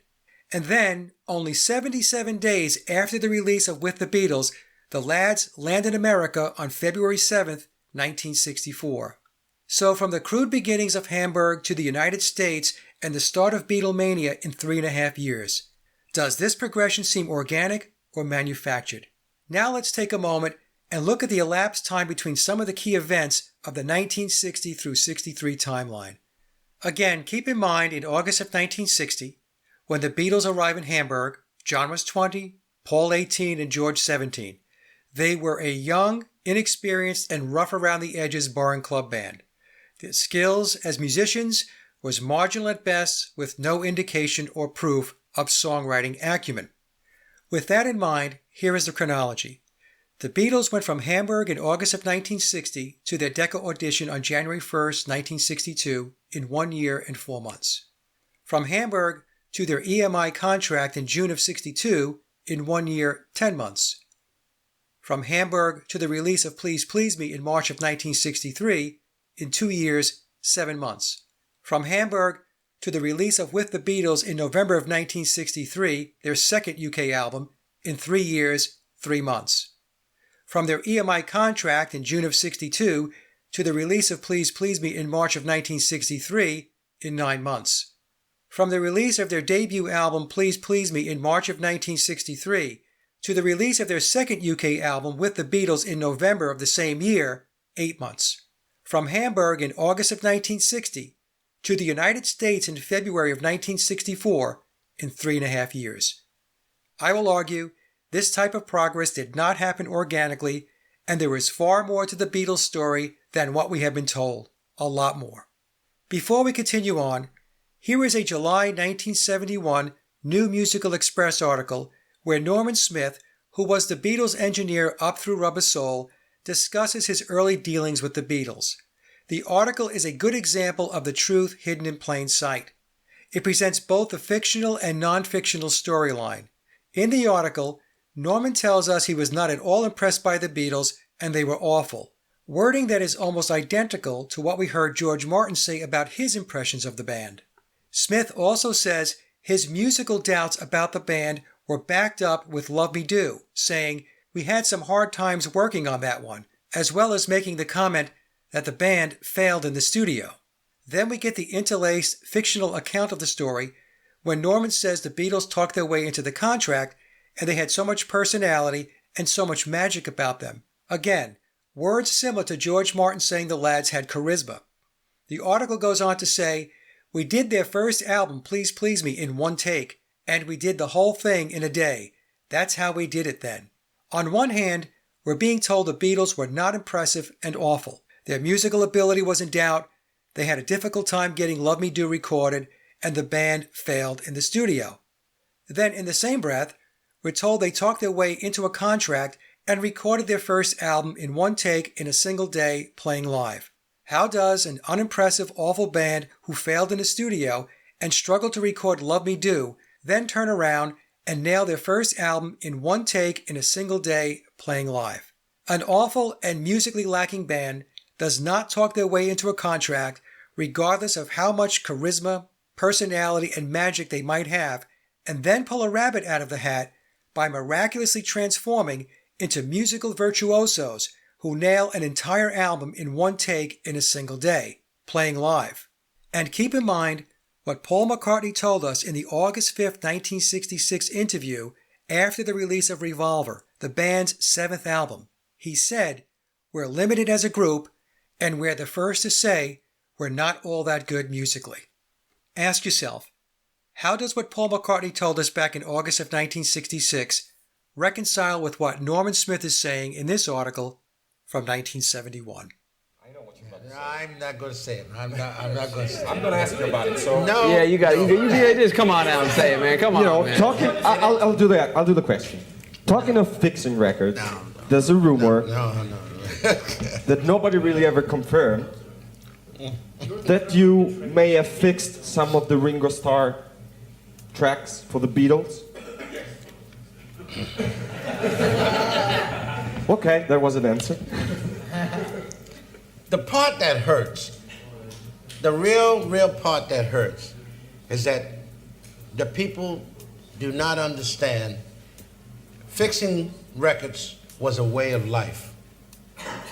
In the 60s and the 70s, it was a way of life fixing up records because 98% of the groups, self-contained groups, are not on their own albums. They are not on their own albums. And what I did and what I was doing was going in. I was one of the few drummers who could actually go in, join the group, and make the records. Because the record companies were paying a lot of money to make these records happen. My thing was, I got along with everybody, and I never went out and started hollering and complaining, no, that ain't so-and-so doing this, that, and the other. And I just did a job. The Beatles' music was just another job for me. Another job. Because half of the songs that I played on 21 tracks of the Beatles. Half of them had no drums. Because they kicked him out in the beginning. And the whole point is that whether you realize it or not, whether you want to believe it or not, it becomes irrelevant at this point. But you're going to find out that he's not on anything. The man made his money and everything else was made by live. The man spent $1 million promoting the Beatles. Brian Epstein spent money to promote the Beatles. And that was unheard of in the 60s, to spend that kind of money to do something. Ringo took somebody else's place in that band because that's who they wanted and that's who they could control. And that's all it was. It was all about control. He looked the part that they wanted. He was the one that he chose, and that's what they did. But the making of those records and the fixing of those records, 98% of them were first recorded early in England and brought to the United States to be done and fixed. That's why Mercury Records and Capitol Records, they both have Beatles albums. I did mine in the Capitol studio in New York City. I had no idea who the hell the Beatles were or anything else. I was doing a job. And that, for me, is the hardest thing because I've had my life threatened too many times. And at this point in my life, I don't care anymore. And it really doesn't bother me whether I talk about it or do anything else about it because I don't have to go back there or to deal with it in life anymore. And I'm very proud of that for my sake. What he did, he made his money, he did what he needed to do. He doesn't have to answer to anybody else for what he's done. And it's a shame to, for things to happen this way, but it did happen. And it has happened with too many other people. There are 4 drummers on the Beatles' music. Ringo is not one of them. On your album is also Ringo Starr, and you said, he is like myself with the guitar. What did you mean by that? Well, we've grown, for so many years, grown up together, and as a drummer, I know Ringo is a great drummer, but he is bad, he doesn't practice. But it doesn't seem to matter. He just picks up the drumsticks, and for my songs, he's very good because he listened to the song once, and he knows exactly what to play. He was the kind of drummer who never likes drum solos. So he just keeps good time, and he instinctively knows when there's a little piece that needs a fill. And it's the same with me. People call me a guitar player, and in a way I'm a guitar player, but I never practice. There's years and years in my life where I never picked the guitar up except just to make a record. But I know I could be quite good, but I don't practice enough. That first occasion with him was all really Brian's fault, because nobody told me that, when he walked in, this fella came in, this little chap, and I said, "You're our drummer?" I said, "No, he's not, that's your drummer, we're paying good money for that fella." And, we had the best drummer you get in Andy White, who will never live it down. I didn't realise until quite late on how much I hurt him by that, and I didn't mean to. Well, he's a sensitive soul, Ringo. He is a sensitive kind of guy, and I don't think we realised how much that hurt him. Yeah. But he got over it. No, you know, he was not precise, and so I think you were used to working with session drummers who were on the ball. No, you know, he was not precise, and so I think you were used to working with session drummers who were on the ball. And what happened in the Beatles, you know, when we played live, if Ringo sped up a tiny bit, we all just went with him. So nobody really noticed it. Give me a short version, if you would, Paul, about the breakup. How did it happen? We'd been together like 10 years, and during the making of the White Album, things started to get a little bit edgy. In fact, during the making of Sgt. Pepper, George hadn't showed for most of the album. In fact, during the making of Sgt. Pepper, George hadn't showed for most of the album. Which was unusual, because we normally showed for our recording sessions. George hasn't been too interested in making that album. I think he was building a swimming pool. And it was just all a little bit like that. And of course I was sort of thinking, you know, thought, well, I won't say anything, but it's a bit dodgy. We went on to make the White Album, and things really did start to kind of disintegrate a little bit. They were getting more and more interested in unusual sounds, and yes, I mean, they were trying out new instruments and always coming to me saying, what ideas have you got for this, you know? Yesterday had been a breakthrough. First time we'd ever used other instrumentalists on the records. The only person who had ever played with them before was me, and now we had a group of other musicians. So we weren't averse to using other people. And now we had a group of other musicians, so we weren't averse to using other people. Or other sounds. And Rubber Soul was an indication of the way things were going to go. It's one of my favourite albums. I think it's a great album. The guitar solo in Michelle is my composition. I actually wrote down the notes. As I'll play this, George, you can do these notes with me on the guitar. We'll play unison. That kind of thing. The 6 clips I just played are important because they help us to understand what was really going on behind the scenes. In the first video, legendary studio drummer Bernard Purdie states in a 2004 interview that he drummed on 21 Beatles songs. Based on other interviews, Bernard is referring to the work he did during the early Beatle period between 1962 and 1966. Aside from the 21 Beatles songs, Bernard was also hired to fix some of the songs the Beatles did with Tony Sheridan. When Bernard talks about fixing records, he is talking about drumming on a song that either had a click track with no drumming or replacing a pre-existing drum track which was likely a scratch track. Think of a scratch track as a placeholder that is meant to be re-recorded. Bernard then tells us fixing records was a way of life in the 1960s and 70s, and 98% of the bands did not play on their own records. This is what I refer to as the Wrecking Crew model. He tells us fixing Beatle records was just another job, which tells me the Beatles were no different than the 98% of the other bands who did not play on their own recordings. Bernard then says they kicked Ringo out from the very beginning, and Ringo made his money playing live, not in the studio. Then he states Brian Epstein spent $1 million promoting the Beatles, which was unheard of back in the day. To put this amount of money into perspective, $1 million back in 1964 is the equivalent of $9.7 million today.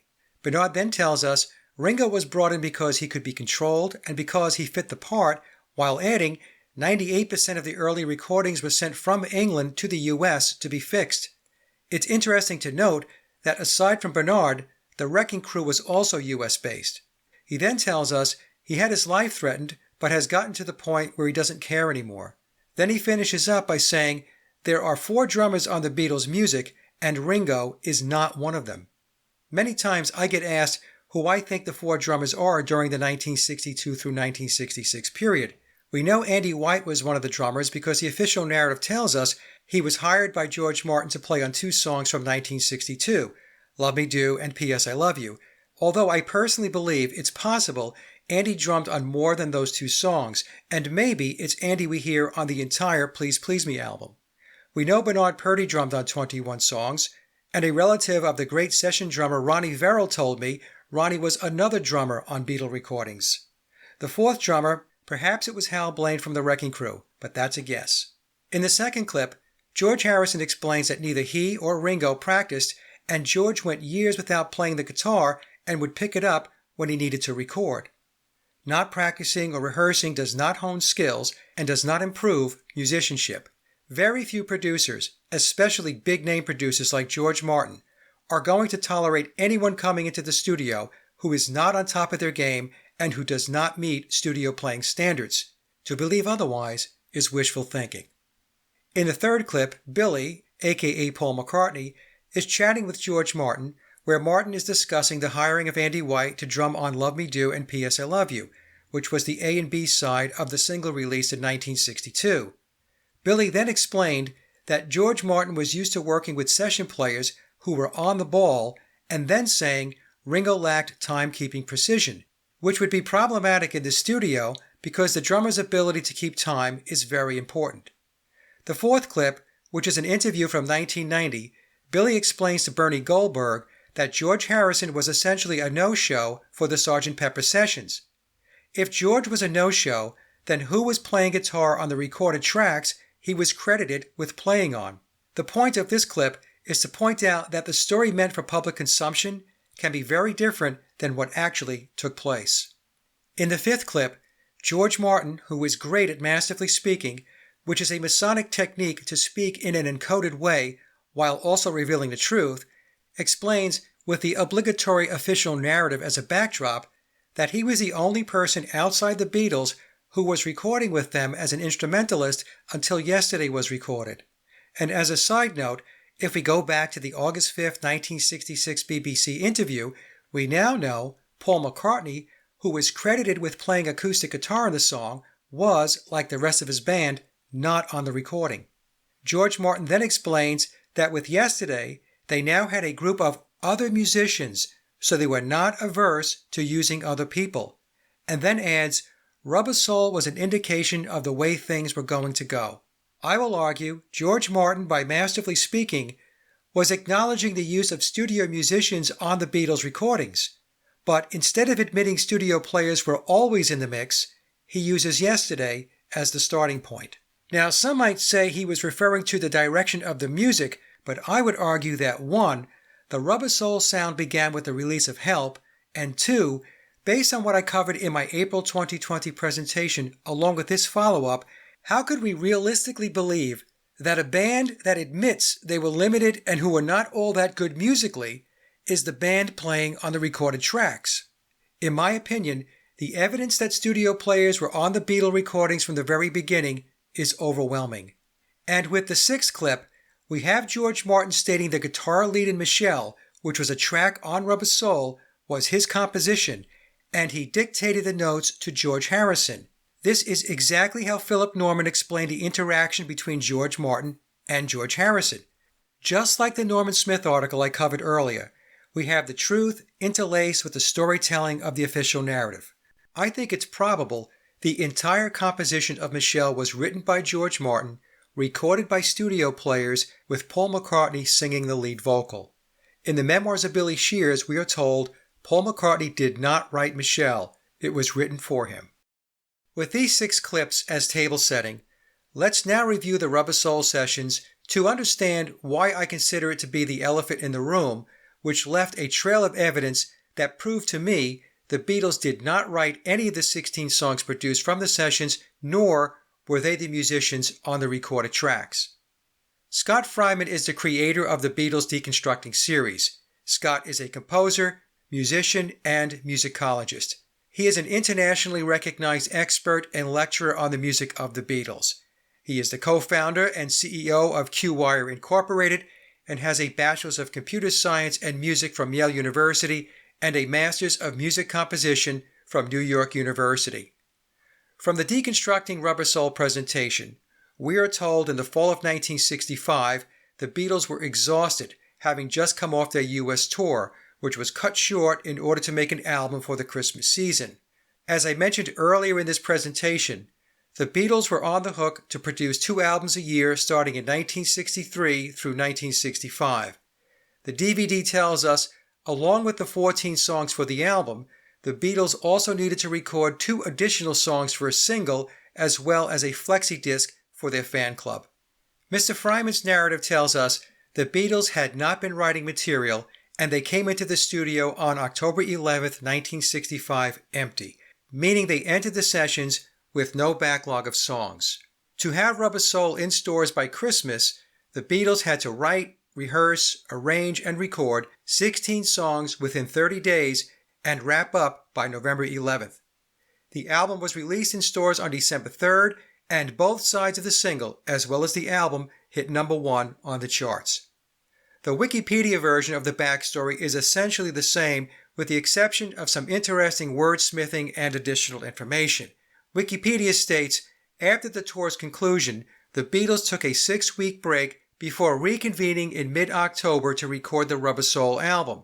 The article then goes on to say, most of the songs on Rubber Soul were composed soon after the Beatles returned to London following their August 1965 North American tour.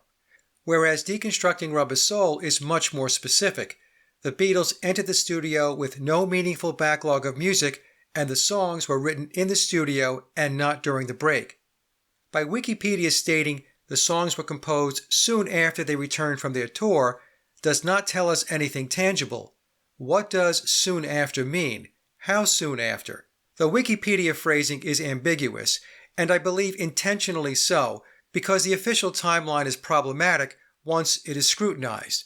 By stating soon after the Beatles returned home from the tour implies some level of writing may have taken place over the 6-week break and thus allowing for a little more runway or wiggle room to write songs.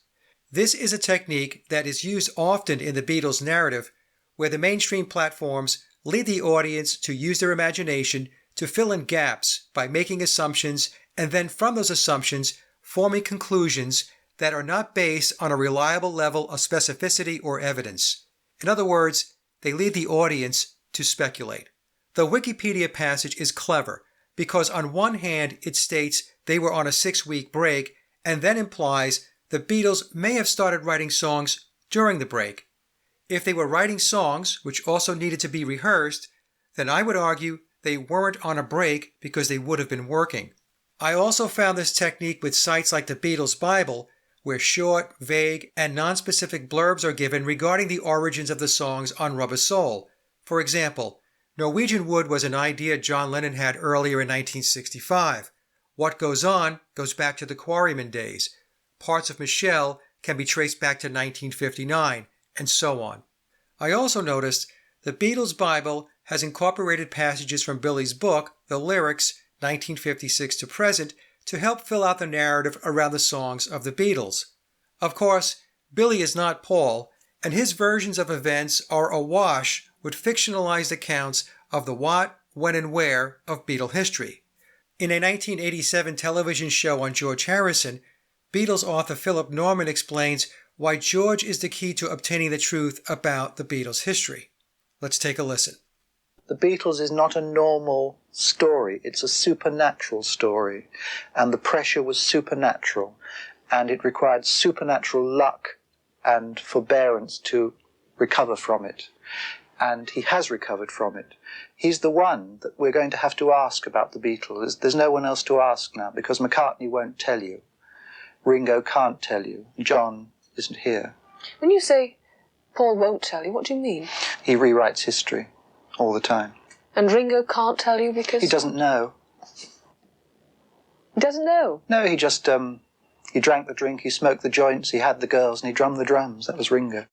Given Scott Fryman's expertise and knowledge regarding the Beatles' narrative, I'm going to go with his account of the official story, which tells us the Beatles came into the Rubber Soul sessions empty with essentially no backlog of music.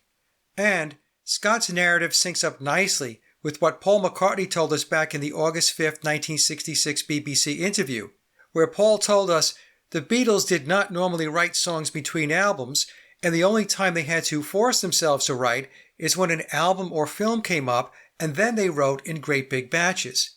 Paul also told us in that interview that he and John were not very motivated to write songs when on holiday. You both have to be in the right mood when you're working together, collaborating on a song. Does one have to wait for the other to Very seldom, you know. If we both don't feel like it, we just have another ciggy. And if one does the other say, well wait till next week? The only time we've got to do that, when we've got to actually sort of force ourselves to write it, is when we've got an LP coming up or we've got a film coming up or something. And then it's a bit of a drag for the first, say, 2 songs, because you really got to, you know, in fact, the last LP, wow, we took weeks just trying to get one written, you know, to get back into the swing of it, because we don't write in between LPs normally. Maybe just write sort of 1 or 2, and then we have a great big batch. Because we don't write in between LPs normally. Maybe just write sort of 1 or 2, and then we have a great big batch. I'd have thought it was quite impossible, really, to say, right, we've got to write 12 songs for an LP. Let's settle down to it. It is some days. On this last time was very impossible because I don't know, holiday spirit. You know, the sun shining and. Well, it was at the time. So we tried writing them in the garden then, and then you forget about it, start looking at flowers and trees and things like that, really. Other information from Wikipedia states, with the band forced to work to a tight schedule, the sessions were held over 13 days and totaled 113 hours, with a further 17 hours spread over 6 days allowed for mixing. The sessions were routinely booked to finish at 3 a.m. each day, with John Lennon and Paul McCartney struggling to complete enough songs for the project. The October 27th session was cancelled because of lack of new material. Oddly enough, with all of this worry about not having enough time to write, rehearse, and record new songs, the lads stepped out of the studio to receive their MBEs on October 26th and were also out of the studio for another 2 days filming a television show on November 1st and 2nd. It would seem to me that with such a sense of urgency, events outside of writing, rehearsing, and recording would have been scheduled to sometime after November 11th when they were done with recording. Now let's take a look at the Beatles' 1965 calendar to get an understanding of what the year looked like leading into the making of Rubber Soul. Here's a graphical depiction of the Beatles' schedule for that year. In January, the Beatles were finishing up their Christmas shows in London. Then by mid-February, the Help recording sessions began, which ran through June 18th, and tucked within the recording timeline of the album, the Beatles also filmed the Help movie. The filming of the movie took place between February 23rd through April 14th, and per John, the lads did so in a haze of marijuana. Right after the completion of the recording of the Help album, the Beatles were off on their European tour, which consisted of 15 shows from June 20th through July 3rd. After a break from the European tour, they were back on the road again, this time touring the U.S. from August 15th through August 31st. After completing the U.S. tour, they had a 39-day break before starting the Rubber Soul sessions, which took place from October 11th through November 11th. And then it was back on the road again, finishing up the year with a UK tour. The August 1965 tour was their second concert tour of the United States, which included 1 date in Canada. At the peak of American Beatlemania, they played a mixture of outdoor stadiums and indoor arenas, with historic concerts at Shea Stadium in New York and the Hollywood Bowl. Typical of the era, the tour was a package presentation with several artists on the bill. The Beatles played for 30 minutes at each show, following sets by supporting acts such as Brenda Holloway and the King Curtis Band, Cannibal and the Headhunters, and Sounds Incorporated. As I just mentioned, the start date for the U.S. tour was August 15th and ended on August 31st. So there were 16 shows in 16 days as the Beatles flew across the U.S. The official narrative makes no mention of any songwriting taking place during the tour or between September 1st and October 10th, when they were on holiday right before entering the studio to record Rubber Soul on October 11th of 1965. And as Paul McCartney stated in the BBC interview from 1966, the Beatles, in particular Paul and John, did not normally write songs between albums, which would include when they were touring or on holiday. Instead, they wrote their songs, per Paul, in great big batches whenever an album or film came up.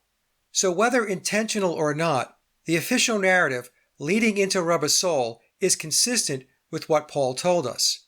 As I have shown over and over again, the Beatles' schedule was hectic. When I covered these slides in my April 2020 presentation, I asked the question, when did they have time to write all of these incredible songs? The girls still screamed, but the excitement was gone. Touring had become intolerable. But it became a terrible prison for them because all they could do was to go to the concert and then go back to their hotel room and be locked in. They had no life at all. They were just the four of them, and no one knows what kind of a life it was except those four themselves. Not even Brian nor I knew really all the problems they had to go through when they were on tour. It's a bit hard when you get up first thing in the morning and you travel all day. You get to a hotel and there's thousands of people outside. You're out in your bedroom. So how they came through, I just don't know. So was that hard, though, to play? Because you feel like, are they listening? Can they hear me? Well, it was part of the life we had. And we couldn't hear us. So, you know, it seemed to be you came to see the Beatles and then Paul counted it in, then you just screamed till we bowed and left. But it was great. The atmosphere was great. But what made us round about 66 question this was that we were becoming really mediocre players, musicians, because we had to I just had to keep time. You know, I go, back, but if I went to do a fill, back, it's like in silence. You know, so I'd be watching Paul's foot or John's arse. You know, that's how it ended up. And we made a conscious decision. We were becoming loose musicians. There are two fundamental problems with the Rubber Soul timeline. The first is the highly improbable scenario of the Beatles writing, rehearsing, arranging, and recording 16 new original songs in 30 days. The second issue has to do with cycle time to manufacture or produce a record, which includes the creation of the record labels, album art, sleeve design, printing, packaging, and distribution. Logistically, it was not possible to have the album in retail on December 3rd based on when recording concluded and the final lacquer was cut, which was on November 17th. There simply wasn't enough time. From November 17th to December 3rd, when the album was in stores, spanned a mere 16 days or approximately 2.5 weeks, and that includes counting weekends. In my April 2020 presentation, I explained that back in the day, the process to expedite an album's release took 6 to 8 weeks, if not longer, with 6 weeks being an aggressive schedule. So how did George Martin and EMI reduce the cycle time down to a little over 2 weeks? I concluded the only way it could have happened was for some of the processes to have already been underway before the Beatles arrived in the studio. I will go into more detail in a moment, but let's first take a look at the 30 days the lads spent in the studio. From deconstructing Rubber Soul and other mainstream sources, we are told the Beatles had partial or draft versions of Michelle and We Can Work It Out coming into the Rubber Soul sessions. Partial or draft songs are not completed songs and still require time to finalize and rehearse before recording. We are also told the basic rhythm tracks for Wait were recorded during the help sessions, which means for Rubber Soul, only the vocals and any overdubs would need to be attended to.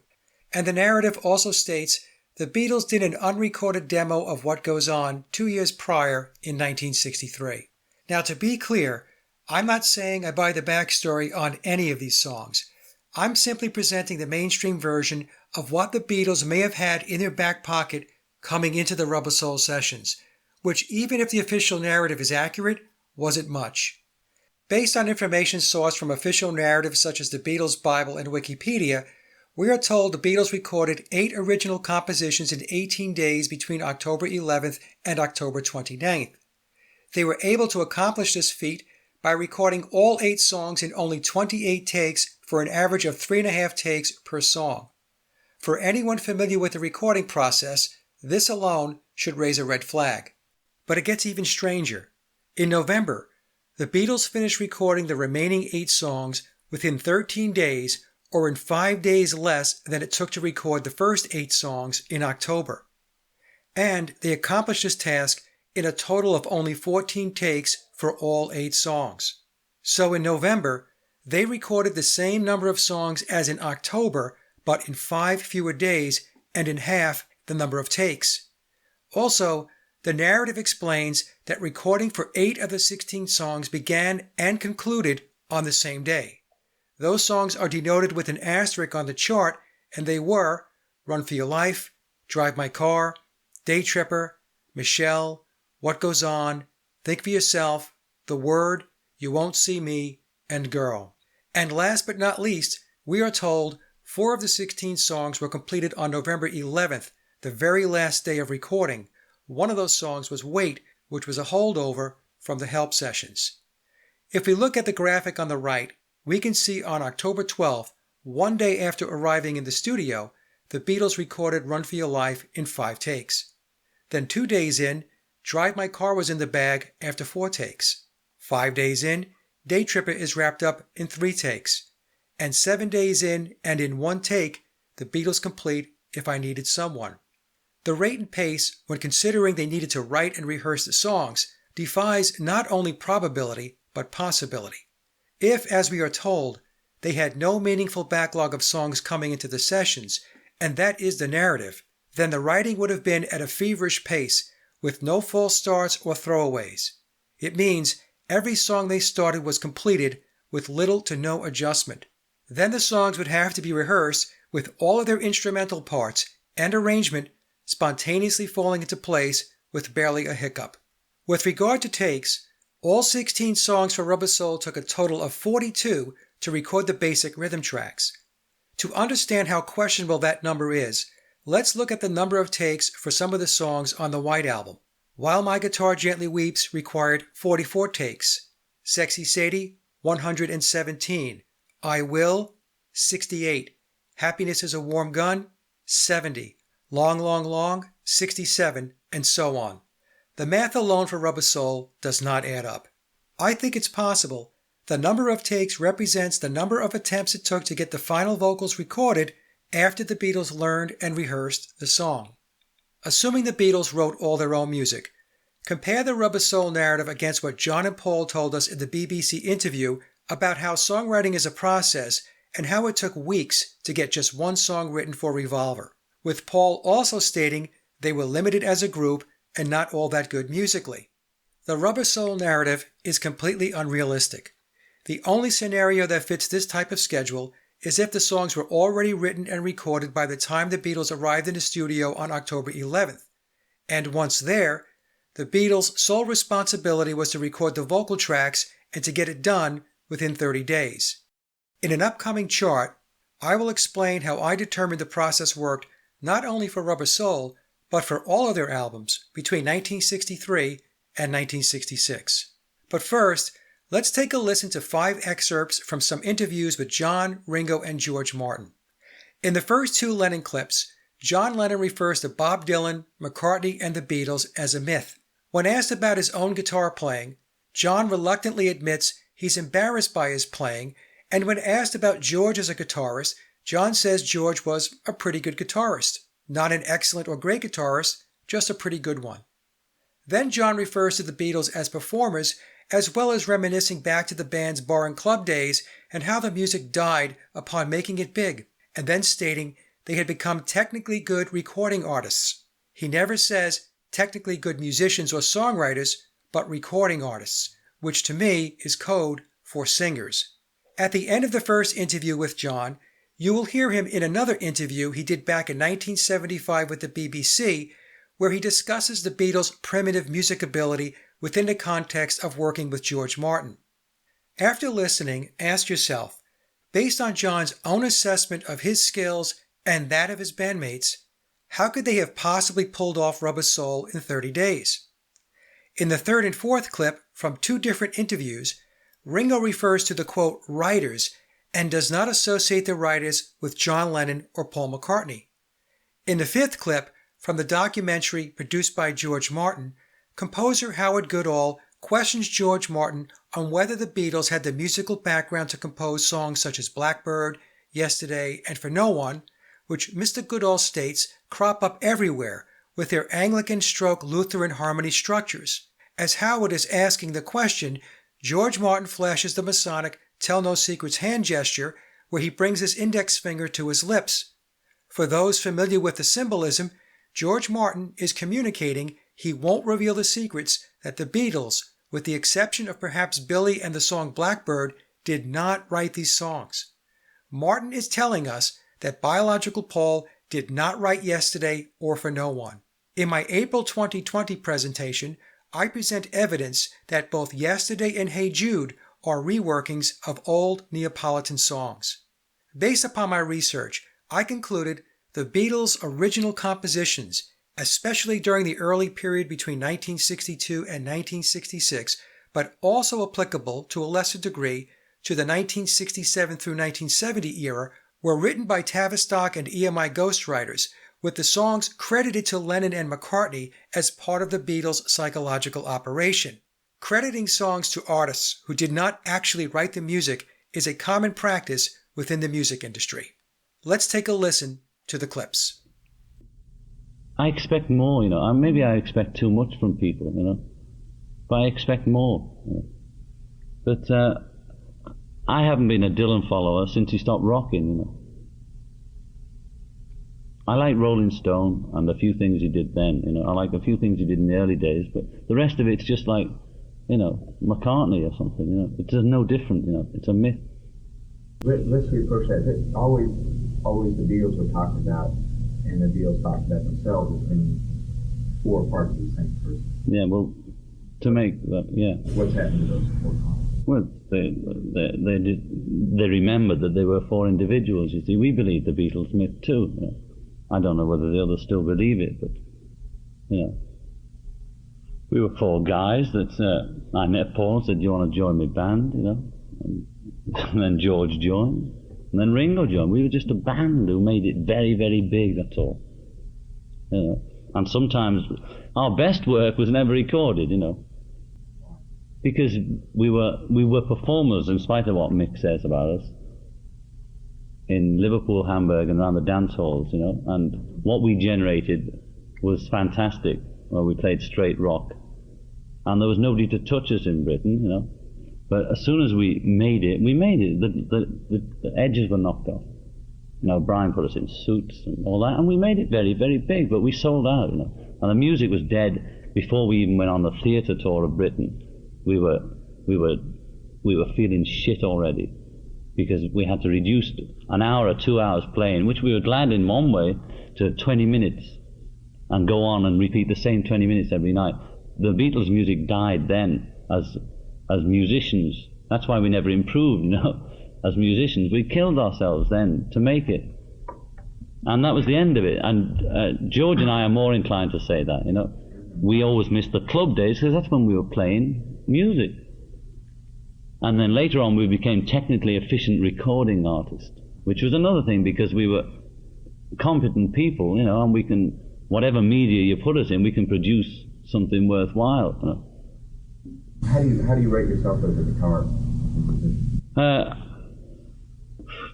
Well, it depends what kind of guitarist, I'm okay. I'm not technically very good, but I can make it fucking howl, and move. I was rhythm guitarist, and it's an important job. I can make a band drive, How do you rate George? He's pretty good, I prefer myself, I have to be honest, I mean, I'm really very embarrassed about my guitar playing in one way, because it's very poor, I can never move. But I can make a guitar speak, I think there's a guy called Richie Haven. Does he play very strange guitar, he's a black guy that was on Isle of Wight concert, sang Strawberry Fields or something. Oh, Richie Haven? Yeah, he plays like one chord all the time. And he plays pretty funky guitar, but he doesn't seem to be able to play in the real time. I'm like that, But Yoko's made me get cocky about my guitar, because she keeps saying, why? yeah, if I play you, okay. Guitar. See, one part of me says, yes, of course I can play, because I can make a rock move, But the other part of me says, well, I wish I could just do it like B.B. King, If you put me with B.B., I would feel silly, But I can really make I'm an artist, and if you give me a tuba, I'll bring you something out of it. George had done no rock and roll when we met him, and we'd never been in a studio, so we did a lot of learning together. He had a very great musical knowledge and background, so he could translate for us and suggest a lot of things, which he did, and he'd come up with amazing technical things like slowing down the piano and playing it slow and putting it on, and things like that, where we'd be saying, well, can we only go and e, and he'd say, well, look, chaps, I thought of this afternoon. Last night I was talking to whoever he was talking, and I came up with this, and we'd say, oh, great, I'll put it on here, And like in Walrus, when we made it, we had, on the mix of Walrus, we have a live radio coming through, So whatever came through on the radio was like... Now, if I don't know where it came from. If I said, I want the radio on it, George would make it so as I could mix, and there the radio would be coming through the machines, But he also come up with things like, well, have you heard an oboe? Oh, which one's that? Is this one? Hey, that would be nice. Things like that. So it was really, we grew together, And so it's like saying, it's hard to say who did what, Yeah. I mean, he taught us a lot, and I'm sure we taught him a lot by our sort of primitive musical ability, which is all I have still, I still have to have something to translate what I'm trying to say all the time. And so it was a mutual benefit, society, whatever they call it. Our whole attitude was changing. We'd grown up a little. I think grass was really influential in a lot of our changes. Especially with the writers, so because they were writing different stuff. Especially with the writers, so because they were writing different stuff. We were playing differently. We were all, expanding in all areas of our life, opening up to a lot of different attitudes. What brought you to the point where you could say, as you said in that same interview, I'm the best rock and roll drummer in the world? That's a very confident statement. I am. Okay. So what gave you the confidence then, Ringo? Well, I had that a long time ago. It's just that they started asking me about it now.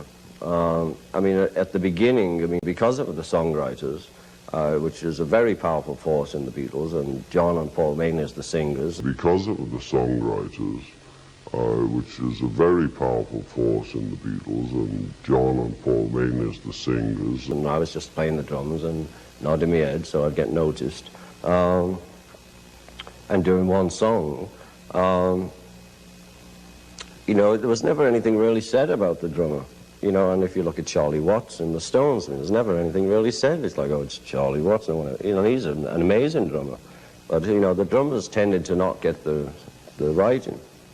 And which is curious because usually the drummer is the driving force of the band. It is the driving force, but when you have songwriters of that caliber and singers, I'd much prefer to talk about the songs and the writers. But when you have songwriters of that caliber and singers, I'd much prefer to talk about the songs and the writers.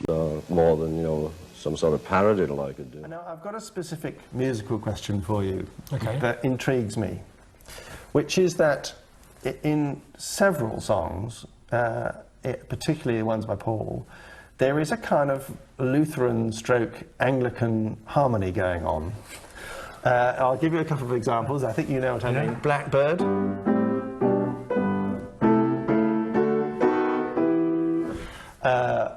They're all over the place. And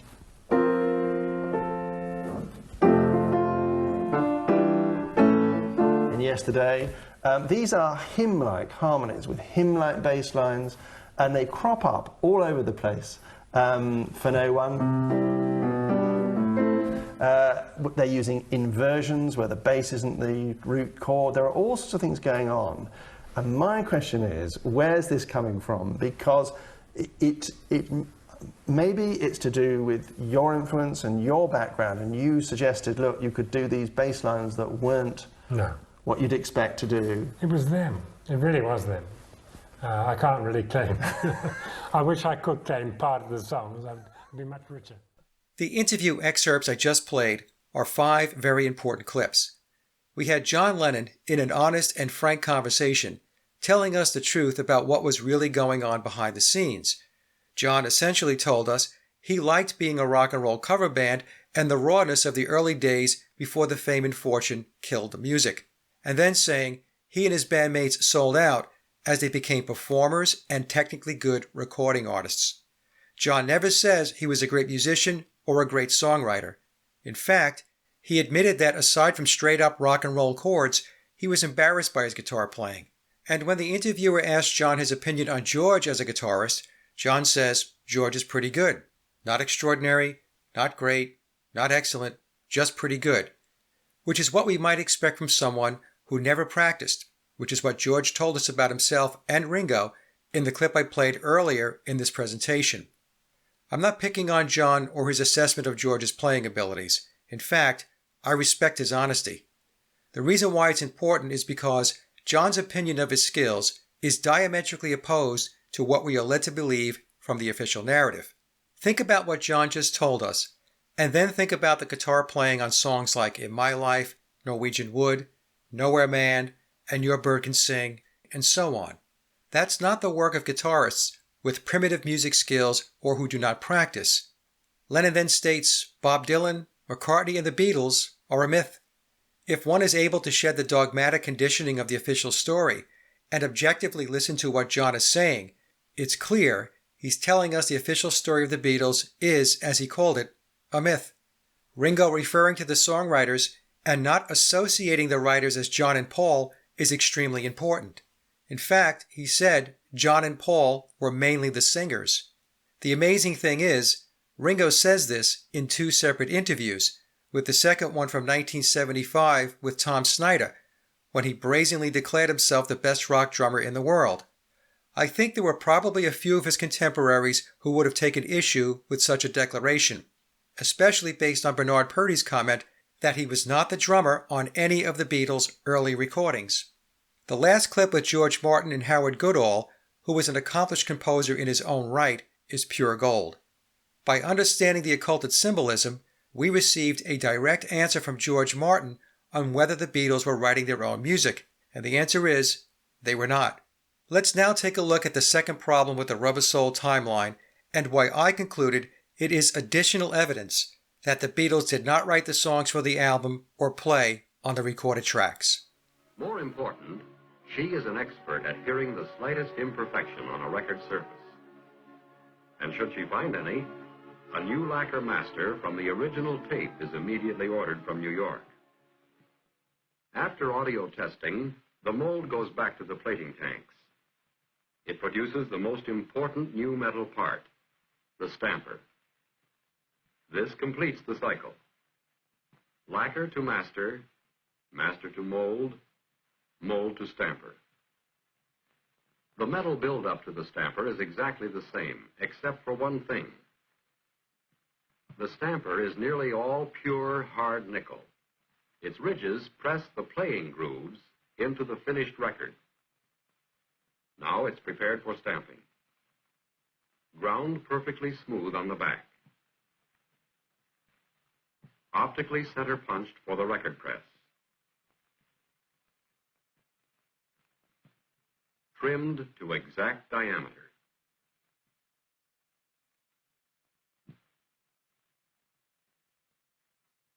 And coined, given a formed edge to grasp the stamping die securely.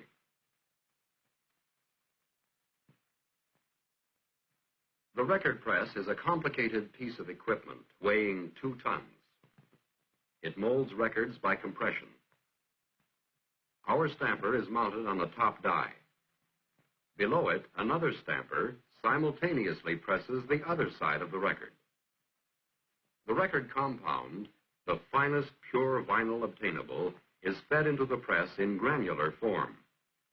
It is forced by hydraulic pressure into a soft plastic in just the right amount for one record.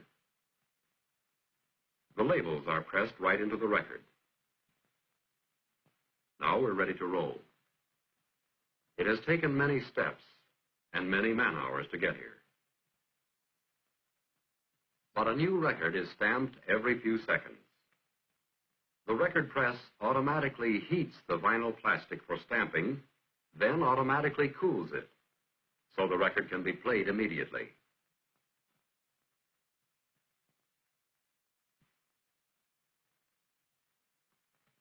here's the first long play copy of Romeo and Juliet. A collector's item? No. The first pressing is always carefully inspected for everything from the correct serial number to perfect centering. Then, still another playback test. And finally, the pressing of the Romeo and Juliet gets going in earnest.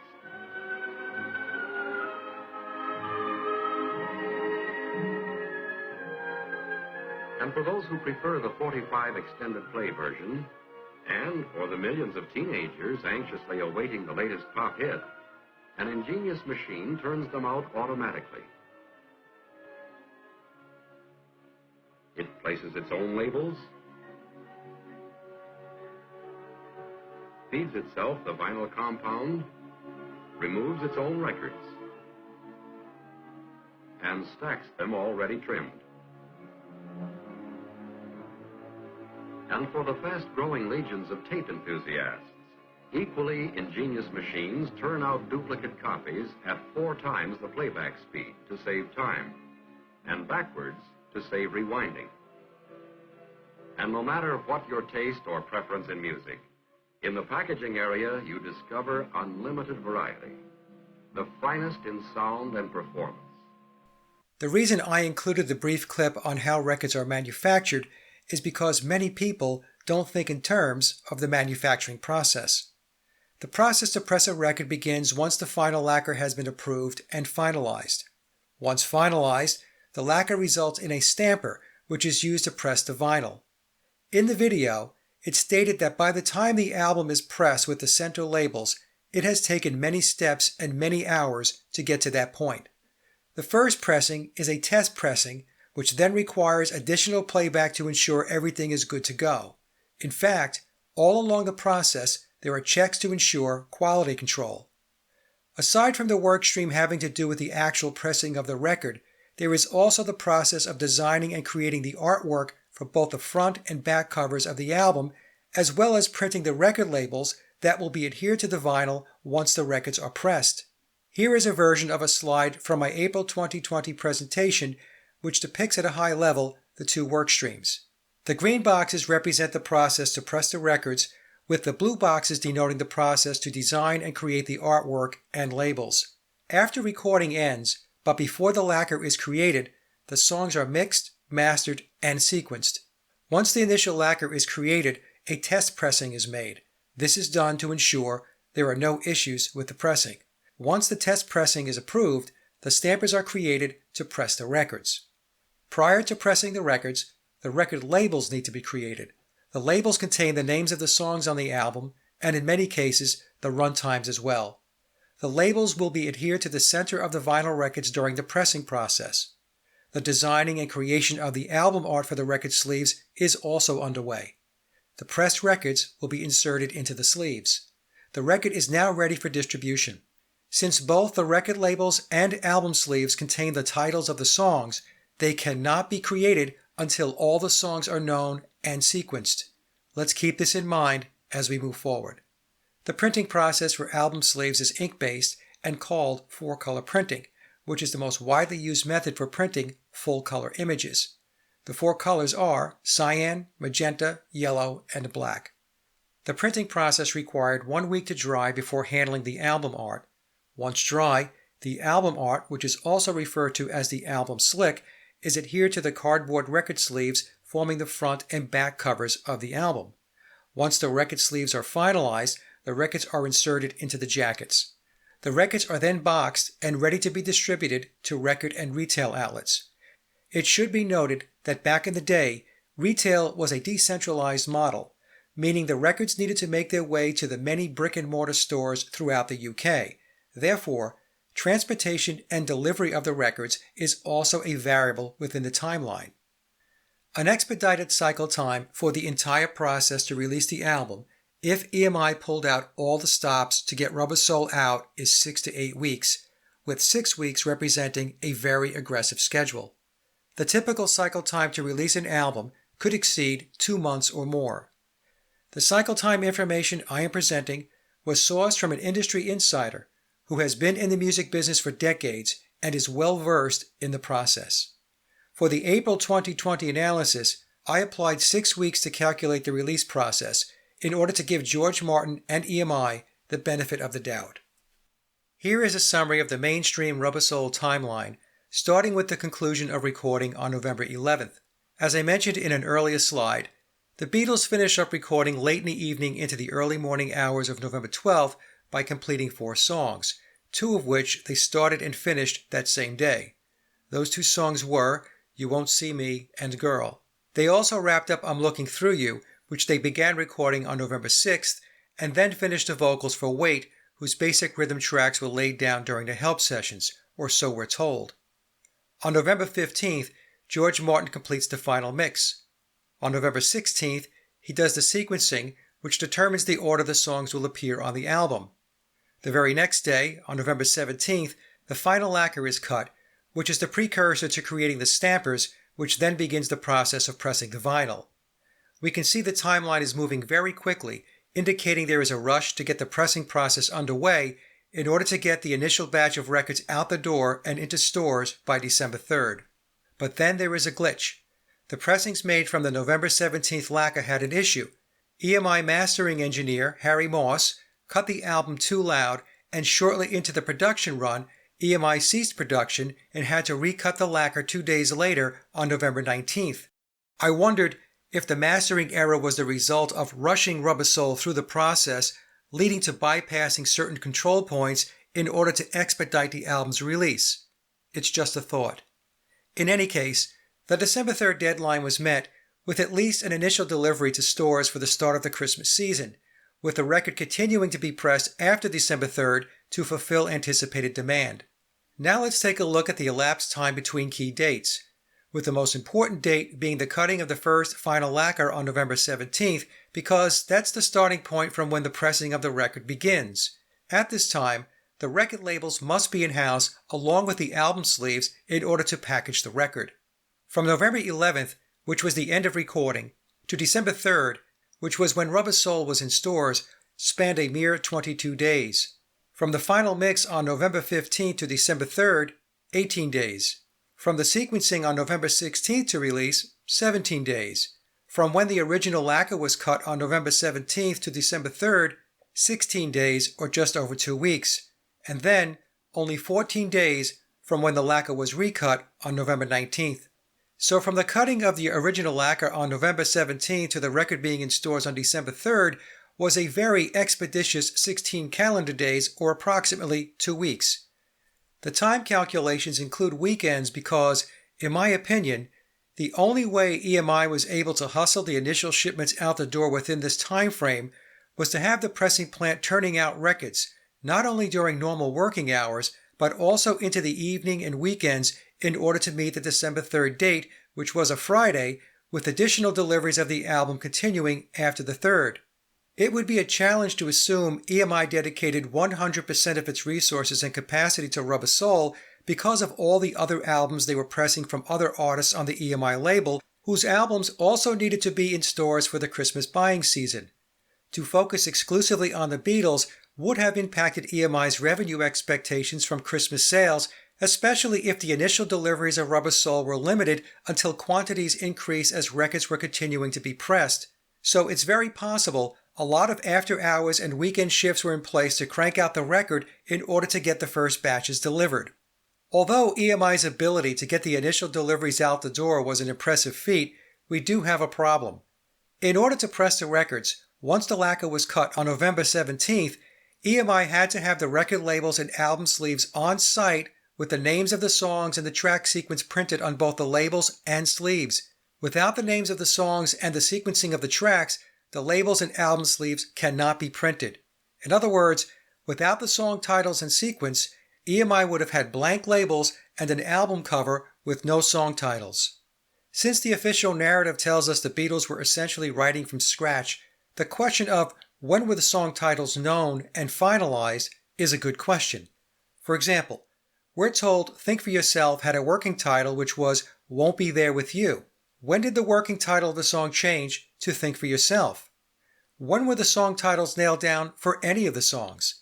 The point is, If the Beatles were heads down, banging out songs in batches, then the situation was fluid.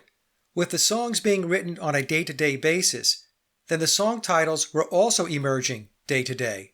So not knowing the names of the songs that were yet to be written or having songs with working titles is a precarious situation because it's holding up the process to create the labels and album covers which require the names of the songs. But there is a more significant problem at hand. Until the final recording of the songs is completed, the actual run times of the songs are not known. Without the run times, then the sequencing cannot be done because the run times not only play an important part in determining what order the songs will be heard on the album, but are also required in order to determine which tracks fit properly on side A and side B when factoring in track lead-ins and dead wax in order to ensure the record is cut correctly. The official story states George Martin did the final sequencing on November 16th, which was one day before the original lacquer was cut on November 17th, and only 17 days before Rubber Soul was to be in stores on December 3rd. Sequencing determines the order in which the tracks will be heard on the album. Without the songs being sequenced, then the labels and album cover cannot be finalized and printed since both the labels and the cover list the songs in sequenced order. How were the labels and album sleeves ready by November 17th when the sequencing was completed just one day prior on November 16th? There was no way to turn around the printing process in that time. Even if we move the sequencing back to November 12th, the day after recording, the timing is not plausible. And both the labels and album cover needed to be proved before they could be printed and mass-produced. The only way this could have worked is if the names of the songs and runtimes, as well as the sequencing, were known and completed well in advance of November 16th, meaning the labels and album sleeves were already printed with the sequenced song titles and on standby for when the pressing and packaging process commenced. In other words, the names of the songs and sequencing were already known and in the bag well before the lacquer was finalized. So how was it done? Well, I concluded all of the songs were pre-written by outside songwriters and recorded by studio players prior to the Beatles entering the studio on October 11th. Because the songs were written and recorded in advance, the names of the songs and the runtimes were known. And with the runtimes known, the sequencing can be done, and with the sequencing completed, the process to manufacture the labels and album covers could begin. This all took place well in advance of the Beatles arriving in the studio to complete Rubber Soul. I determined the mainstream narrative is a fictionalized story. The Beatles did not write a batch of songs leading into or during the studio time frame, and they were not the musicians playing on the recorded instrumental tracks. They were there for 30 days to learn the vocals and then record them. And the story of George Martin sequencing on November 16th makes no sense once we understand the process. What really took place on November 16th, if I had to take an educated guess, is George Martin handed the tapes over to Harry Moss for mastering in order to create the lacquer so they could start pressing the record. Here's a timeline chart to illustrate when the manufacturing process for Rubber Soul may have started based on various cycle times. The process, assuming the photo shoot took place prior to the sessions, would include the cover picture, layout design, color printing, the folding and gluing of the record sleeves, creating the record label, printing the labels, creating the master lacquer, pressing the vinyl, packaging, and shipping. And remember, pressing the vinyl can only start after the record labels are finalized and printed. In general terms, a cycle time of 2 months or more would be considered a standard time frame for the manufacturing process of an album once recording has concluded. In my April 2020 presentation, I applied a 6-week schedule which represented an aggressive but doable timetable if EMI dedicated enough resources and capacity to getting the record out. The top half of the slide denotes the dates I have been discussing, starting with the Beatles arriving in the studio on October 11th through December 3rd when Rubber Soul was released. The bottom half of the chart in the yellow highlighted box illustrates, theoretically, when the manufacturing process would have begun in order to ensure Rubber Soul was in stores by December 3rd. In all cases, The number of days is in terms of calendar days in order to capture the possibility that EMI was expediting the process. If workdays were used for the calculation, then the start dates would have been even earlier than shown on the slide. The first bar is an 8-week cycle time, which shows the process beginning on October 8th, which was 3 days before the Beatles arrived in the studio. The second bar is the 6-week calculation and has the start date beginning on October 22nd. The last bar is a 4-week view, which would represent EMI almost entirely focused on the release of Rubber Soul at the expense of other artists, which is an unlikely scenario for reasons I explained earlier in the presentation. The 4-week scenario pegs the start date at November 5th. In all of the scenarios, whether it be 4, 6, or 8 weeks, the labels and album covers needed to be completed and finalized no later than November 17th, when the final lacquer was created, since that is when the pressing process begins. And remember, the labels are applied at the same time the records are being pressed, so November 17th was a hard stop date, and it's very likely the labels and covers were in the queue and ready well in advance of the 17th to ensure ample lead time. Anything beyond November 17th was not going to work. Now let's calculate the 4, 6, and 8-week cycle time, starting with the cutting of the lacquer on November 17th, which is when the manufacturing process would begin, to see when Rubber Soul would have been in stores in a real-world scenario. If the process took 8 weeks, then Rubber Soul would have been in stores on or around January 12th of 1966. At 6 weeks, which is the expedited cycle time for my analysis, the album would have been in retail on December 29th. And when we calculate 4 weeks, Rubber Soul would have been delivered on December 15th. Regardless of which scenario was applied, the album would have easily missed the December 3rd date. This is why the process, as explained in the previous chart, had to have started well before the cutting of the lacquer on November 17th. Now let's take a step-by-step look at how I concluded Rubber Soul and all of the Beatles' first 7 albums were created. You both have to be in the right mood when you're working together, collaborating on a song. Does one have to wait for the other to very seldom, you know. If we both don't feel like it, we just have another ciggy. And if one does the other say, well wait till next week? The only time we've got to do that, when we've got to actually sort of force ourselves to write it, is when we've got an LP coming up or we've got a film coming up or something. And then it's a bit of a drag for the first, say, 2 songs, because you really got to, you know, in fact, the last LP, wow, we took weeks just trying to get one written, you know, to get back into the swing of it, because we don't write in between LPs normally. Maybe just write sort of 1 or 2, and then we have a great big batch. Because we don't write in between LPs normally. Maybe just write sort of 1 or 2, and then we have a great big batch. I'd have thought it was quite impossible, really, to say, right, we've got to write 12 songs for an LP. Let's settle down to it. It is some days. On this last time was very impossible because I don't know, holiday spirit. You know, the sun shining and. Well, it was at the time. In fact, so we tried writing them in the garden then, and then you forget about it, start looking at flowers and trees and things like that, really. Well, see, we're limited as a group. You know, we're the first to say that we're not all that good anyway, musically. But see, we're limited as a group. You know, we're the first to say that we're not all that good anyway, musically. Here is how I determined Rubber Soul was created, and we can extend this model to all of the Beatles' albums between 1963 and 1966. During the early period, the Beatles' songs were written by professional songwriters on the Tavistock and EMI staff. The number of writers was probably no more than 5 or 6, with George Martin in the role as managing director, overseeing the overall Beatles initiative as well as a likely composer. Another major player was Theodore Adorno of the Frankfurt School, who I believe was a major stakeholder in the Beatles initiative and working closely with George Martin. It's also possible Adorno was one of the writers contributing to the portfolio of Beatle music. For those interested in learning more about Theodore Adorno and his role, please watch my presentation, Did the Beatles Write All Their Own Music? The link is in the description box below. I color-coded the slide to make it easier to follow the process.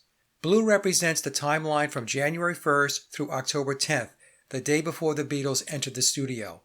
Yellow denotes October 11th through November 11th, when the Beatles were recording the vocal and harmony tracks for the album. The green box is the final mix. This is when George Martin merged the vocals and instrumental tracks to complete the songs. Red represents the cutting of the lacquer, the pressing of the records, and preparing the album for distribution and delivery. Starting with step 1 and the blue boxes, this is the time period leading up to October 11th, when the Beatles were performing their UK shows, doing their European and US tours, filming Help, and recording the Help album. While the Beatles were attending to their schedule, behind the scenes, professional songwriters wrote the songs for Rubber Soul, with George Martin doing the arranging. Because the songs are already written, the song titles are known. The instrumental tracks were then recorded by session musicians and mixed down in preparation for the vocals. With the instrumental tracks recorded and mixed, the runtimes for the songs are known, allowing for the sequencing to be done. Also during this time frame, the album art, sleeves, and labels are created and sent out for printing in order to ensure both are in-house for when the pressing and packaging process begins. In step 5, which is the yellow box, from October 11th through November 11th, the Beatles are in the studio to learn and rehearse the vocal melodies for each song and then record the vocal tracks. In step 6, which is the green highlighted box, on November 15th, with all the vocals now recorded, George Martin does the final mix to merge the pre-recorded instrumental tracks with the vocals. In steps 7 through 9, George Martin hands the final tape off to the EMI production team to start the process of cutting the lacquer, which takes place on November 17th, which then leads to the creation of the stampers. The records are then pressed, packaged, and expedited in order to make the December 3rd deadline. Logically, Rubber Soul had to be created in stages, otherwise the December 3rd date could not have been met. So I concluded this was the model used for all of the Beatle albums up through and including Revolver. The process also extended into the 1967 through 1970 period, although during this phase of the Beatles' timeline, John and George were writing more of their own compositions and playing on more of the recorded tracks, but with outside songwriters and studio players still in the mix. It should be noted that this approach to creating and recording music, which I refer to as the Wrecking Crew model, is not unique. It's a model that has been the foundation of the pop music industry from the beginning and still in play today. For those that are unfamiliar with the Wrecking Crew, they were a loose collective of Los Angeles-based session musicians whose services were employed for a great number of studio recordings in the 1960s and 1970s, including hundreds of top 40 hits. What we have from 1962 through 1966 is 4 young men in their 20s who could grind it out and be the veneer for the music that was not written by them, but as the 1962 Mersey Beat article stated, written for them by uncredited professional songwriters and composers who were working behind the scenes on behalf of Tavistock and EMI to use the Beatles as a social engineering tool. The Beatles were not groomed to be songwriters because Tavistock already had their writers. The Beatles were schooled, starting with their Hamburg gigs, to be the performers on the world stage who would play the music and recite the scripts that were given to them by social scientists operating behind the scenes. The relentless performing in the early 1960s, up through their meeting with George Martin in 1962 and beyond, was to develop their performance skills so they were ready to hit the road running once Tavistock decided to throw the switch to bring Beatlemania and the ensuing tidal wave of social change into the mass consciousness. During the early years, the Beatles were a cover band playing bars and clubs, and ironically, in the end, that's exactly what they continued to be through 1966, since they were covering the music that was written for them. As I mentioned earlier in the presentation, not one song from Revolver was played during their live performances after the album was released. Why would that be? Why would a band not play any new tracks from their newly released album? Also, why would their set of 11 songs include 2 covers when by this time they had 77 original songs under their belt? A likely reason for not playing any of the tracks from Revolver is because they didn't know how to play the songs. The songs they performed live were songs they needed to learn to play in order to take them out on the road as part of the Beatle illusion. Sometimes I get asked about audio recordings of the Beatles where a narrative tells us it's the Beatles in the studio either rehearsing for or participating in a recording session. I have argued we need to consider the likelihood that what we are hearing in these audio clips, especially between 1962 and 1966, is actually the band rehearsing the songs they were taught to take out on the road, as well as the outtakes from studio sessions where the Beatles are working with the pre-recorded instrumental tracks. It's my opinion that many of these audio and bootleg tracks were intentionally released to feed the imagination of the worshipping fan base and strengthen the illusion of the official narrative. I have found that people have an uncanny knack for believing what they are told to believe without any meaningful level of inspection. So I will suggest that audio alone without the interlock of film footage is not evidence, because it can be misconstrued and taken out of context, taking on a life of its own by morphing to accommodate an individual's belief system based on how immersed they are in the conditioning. Up until the Get Back sessions in January of 1969, which I will discuss in a moment, I have yet to come across any authenticated film footage of the Beatles actually writing songs or in the recording studio laying down the recorded tracks for an album or single. Considering the Beatles had cameras following them around everywhere documenting their quote history, it's interesting there is zero footage of them engaging in their craft as prolific and genius songwriters. John Lennon and Paul McCartney are regarded as two of the greatest pop composers of all time, yet we have no documented footage from any of their first 7 albums to corroborate such lofty claims. To quote Carl Sagan, extraordinary claims require extraordinary evidence, and it's the official narrative that has the responsibility to provide the extraordinary evidence, since it's the official narrative making the extraordinary claims. It's not me. All I did, after believing the mainstream story for most of my life, was to finally look under the hood to see if all the parts to the engine were there. And when I found missing parts and stories that did not make sense, I started asking questions while putting forth my own evidence to back up my inquiries and positions. I believe it's because of not having authenticated film footage to document the official narrative storyline regarding their creative genius that the Get Back sessions were created. It was a last-ditch effort spearheaded by Billy to prove they could perform superhuman feats whenever they needed to. But the Get Back sessions only reinforced my conclusions that the Beatles, even with Billy leading the band, fell woefully short of their objectives. We have to remember, the goal for the sessions was to write, rehearse, and record 14 new songs in the studio in less than 3 weeks, then play 2 live shows which would segue into a TV special. It's another fantastical tale that never materialized. The 2.5 weeks became a month, with the band ending up playing just 5 songs on the rooftop of Apple Studios to no audience and with no TV special. What many fans don't realize is the songs from the Get Back sessions and ultimately on the Let It Be album were still being recorded, edited, and mixed after the January sessions and into early 1970.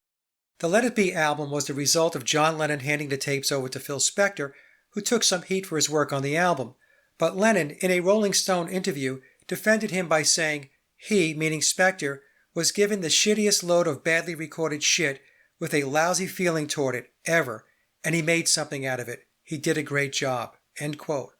So a band, which at this point in 1969 had 7 years of studio experience behind them, not only completely failed to write and record 14 new songs in less than 3 weeks and perform live to a real audience, but ended up releasing what many fans and critics consider, based on Beatles standards, an overall lackluster album.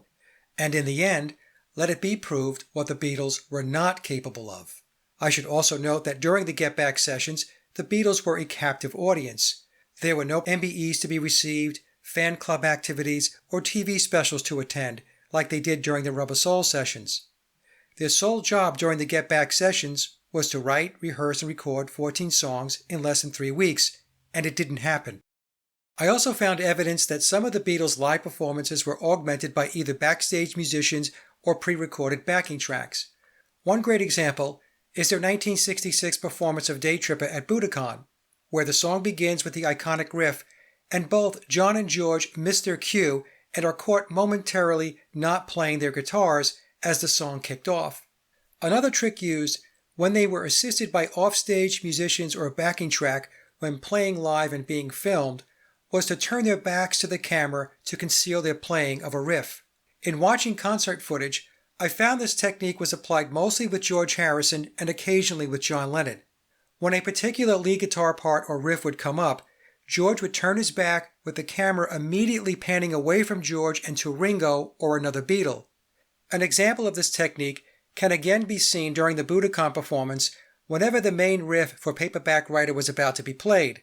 When the moment comes to watch George play the riff, he turns away from the camera. I will leave a link to the video I did on Day Tripper and Paperback Writer in the description box below.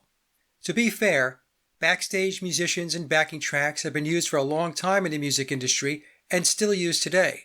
But of course, the Beatles' official narrative, like most of the stories emanating out of the music and entertainment industry, create the illusion of unbridled raw talent to lure the unknowing masses into idolizing their entertainment gods. Another media illusion are the videos with fans screaming at extreme levels, yet the music on the audio track is unaffected by the noise. Research by Global Sound Group estimated the Beatles' 1965 Shea Stadium concert reached 131.35 decibels. To put that into context, that's 28 decibels louder than the sound of a jumbo jet just 100 feet overhead. And earlier in the presentation, we heard Ringo tell us it was so loud that not only could he not hear his bandmates' instruments on stage, but he couldn't even hear his own drumming, especially when playing the toms. When the Beatles played baseball stadiums, their vocals were piped in through the PA system, which is about as low quality as you can get, and never mind the echo effect. People who attended their concerts have told me they couldn't hear a thing with all the screaming. I have watched footage of the Beatles playing live where John's microphone was swaying back and forth because it was not fastened to the mic stand properly. Yet, even with the microphone swaying back and forth, that is, moving away from his mouth, the volume of his vocals remained unchanged. Back during this era, the recording technology was primarily two-track machines. Isolating the music and vocals with fans screaming at over 100 decibels would make it incredibly challenging, if not impossible, to capture the sound quality we hear on many of the performances we see on videos, DVDs, and other media. So with audience noise levels, vocals going through stadium PA systems, swaying microphones, and technology limitations, we have to ask this question. How is it the sound quality on so much of the concert footage is very good? The answer is post-production enhancements. For the footage that counts, I suspect the Beatles machine went to great lengths to enhance the audio with overdubs and then syncing the concert footage with the improved audio tracks in order to clean up the performances for public consumption and overall presentation. As John Lennon sang in Nobody Loves You from his Walls and Bridges album, it's all showbiz. Before I conclude this presentation, I will leave you with two audio clips. The first is an excerpt of an interview I did with Kat from the Supernatural Beatles YouTube channel. Kat is an accomplished pianist spanning 40 years and is also a music teacher, with 3 diplomas from 3 different London-based music colleges in teaching, musicology, and composition. During our show, I asked Kat her opinion on whether the Beatles wrote all their own music. And the second clip comes to us from Alan Watt, who was a long-term researcher into the causative forces behind major changes in historical development. For much of his life, he was heavily involved in the music industry as a singer, songwriter, and performer. He was involved in folk music, blues, pop, rock, and even classical. Alan Watt was also known for his session guitar work. He played with some of the most well-known artists and groups. And with that, my friends, that wraps up this presentation, and thanks for listening. So I'm a music teacher now. I've been a music teacher for almost 23 years. But, 25 years ago, I was still a student. And when I was a music student, I had to do a project for, I think it was popular music theory. And it was listening to and critiquing all of the songs in chronological order on all 13 studio albums of the Beatles released in the UK. It was a massive undertaking to actually analyze every single song on all of those albums in chronological order. And I got to the end of that project, and what was immediately obvious to me was that it was absolutely impossible to me that they had written all of that unaided. Absolutely not. I thought, wow, the Beatles must have seriously had help. How did you come to that conclusion? What was the criteria that you applied to come to that conclusion? Well, some of the music was too sophisticated. Some of it was harmonically too sophisticated. Some of it was rhythmically unlikely. Some musical devices that hadn't been used for hundreds of years were present in that music. You know, cadences that haven't been popular since the medieval period suddenly turned up. It was a mixture of things. But I just thought that, well, let's stand back from it. I mean, I'm a music student. I'd done my grade 8 when I was 14. I, had a fairly good grounding in music theory, even as a student. And I thought, well, if I had to write this, what would I do? How would I have coped? And I would have struggled.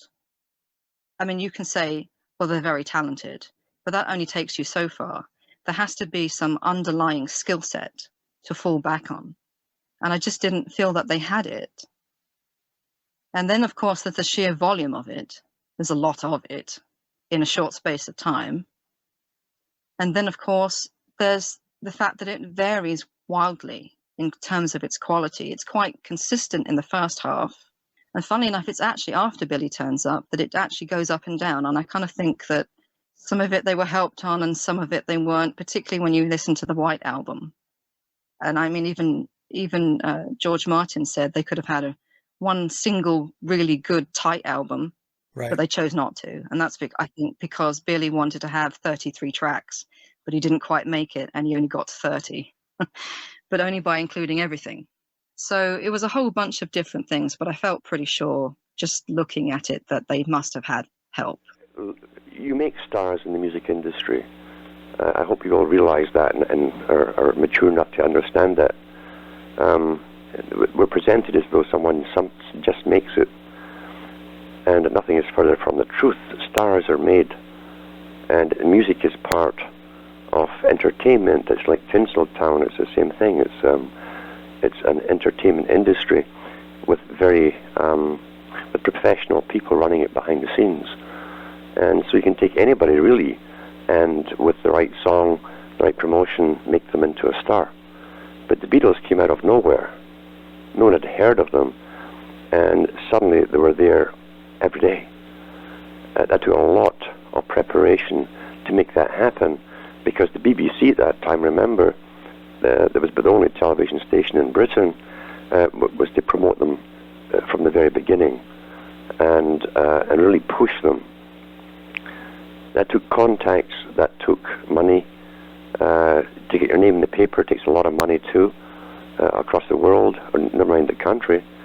And the songs were so different. They simply didn't tie in to the silly little songs that they'd been sung before that, the sort of boy-girl love songs. The songs were different, and the words were different.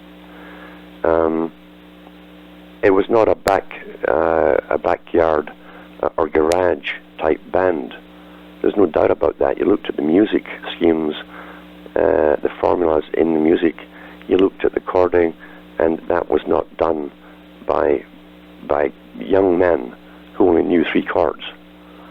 But they came in out of nowhere, heavily promoted, had one hit after another, and we know later on that Theodore Adorno, a very big player in culture creation for the world, a man who came out of the Frankfurt School, who was trained, he's a professor, but he was a very intelligent man, trained in culture creation. He understood it very well. He wrote a few books on it, in fact.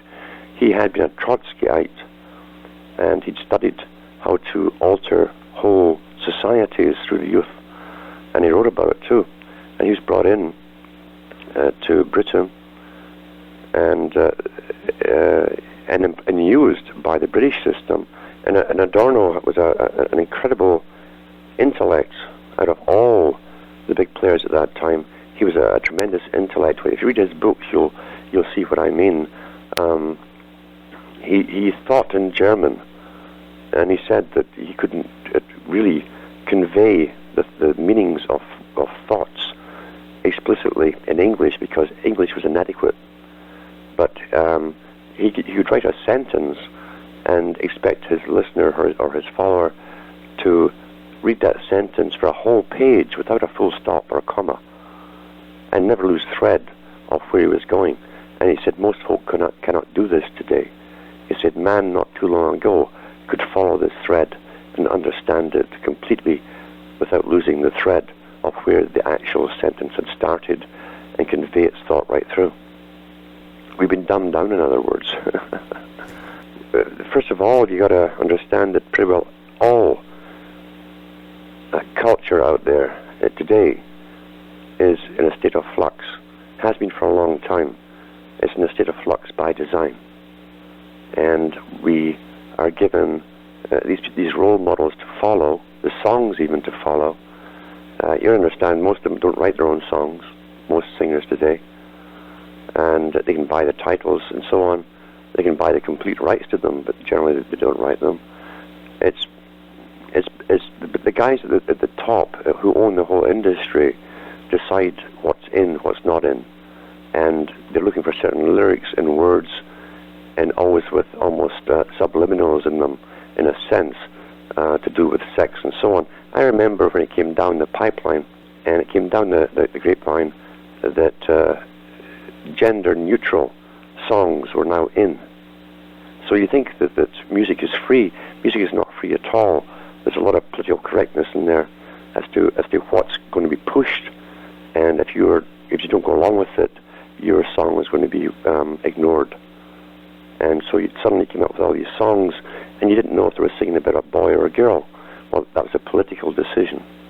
The ones higher up are all experienced in the sciences of sound and the manipulation on the human mind of particular types of sound, the effects, the emotional effects it has on people, and also the words, the combination of words, which can have almost a magic impact on young people who parrot generally the choruses, and they vaguely understand or remember consciously some of the main verses, but the subconscious really listens carefully and retains these subliminal, you might say, almost in the background verses, and they act upon it. They actually act upon it, programs them to act out, and they start to change their speech. They'll copy the little words, the neologisms they call it, for new words. They start to mimic them. They don't know where it came from. They don't question anything. And so, yeah, they had meetings in 1904 on this very topic, international meetings on the use of music. And one guy from New York who was experimenting with a new type of what became really jazz, not Dixieland jazz, but the more sort of discordant type jazz. And he was kidnapped eventually after the Russian Revolution and taken over there because the Russians understood the significance of music on the minds of the youth, and they worked heavily on this. They came out with the beatnik era. That was a communist invention where they would associate a particular dress code, type of music, and the use of marijuana for the West, and use this kind of discordant music, which put you into almost a hypnotic state. Nothing really mattered. Anything would go. And it took off really well in Europe, but didn't quite make it for the US and Canada. So they had to go back and revamp it and turn out pop music. Now, guys like Martin that worked with the Beatles was really a scientist in acoustics and how it manipulated the mind. He listened carefully to the types of arrangements and so on that were done in that early music. It was definitely done not by backstreet musicians or three-chord wonders, but by people who really knew their stuff and how to get particular types of emotions attached to the words that they were putting out.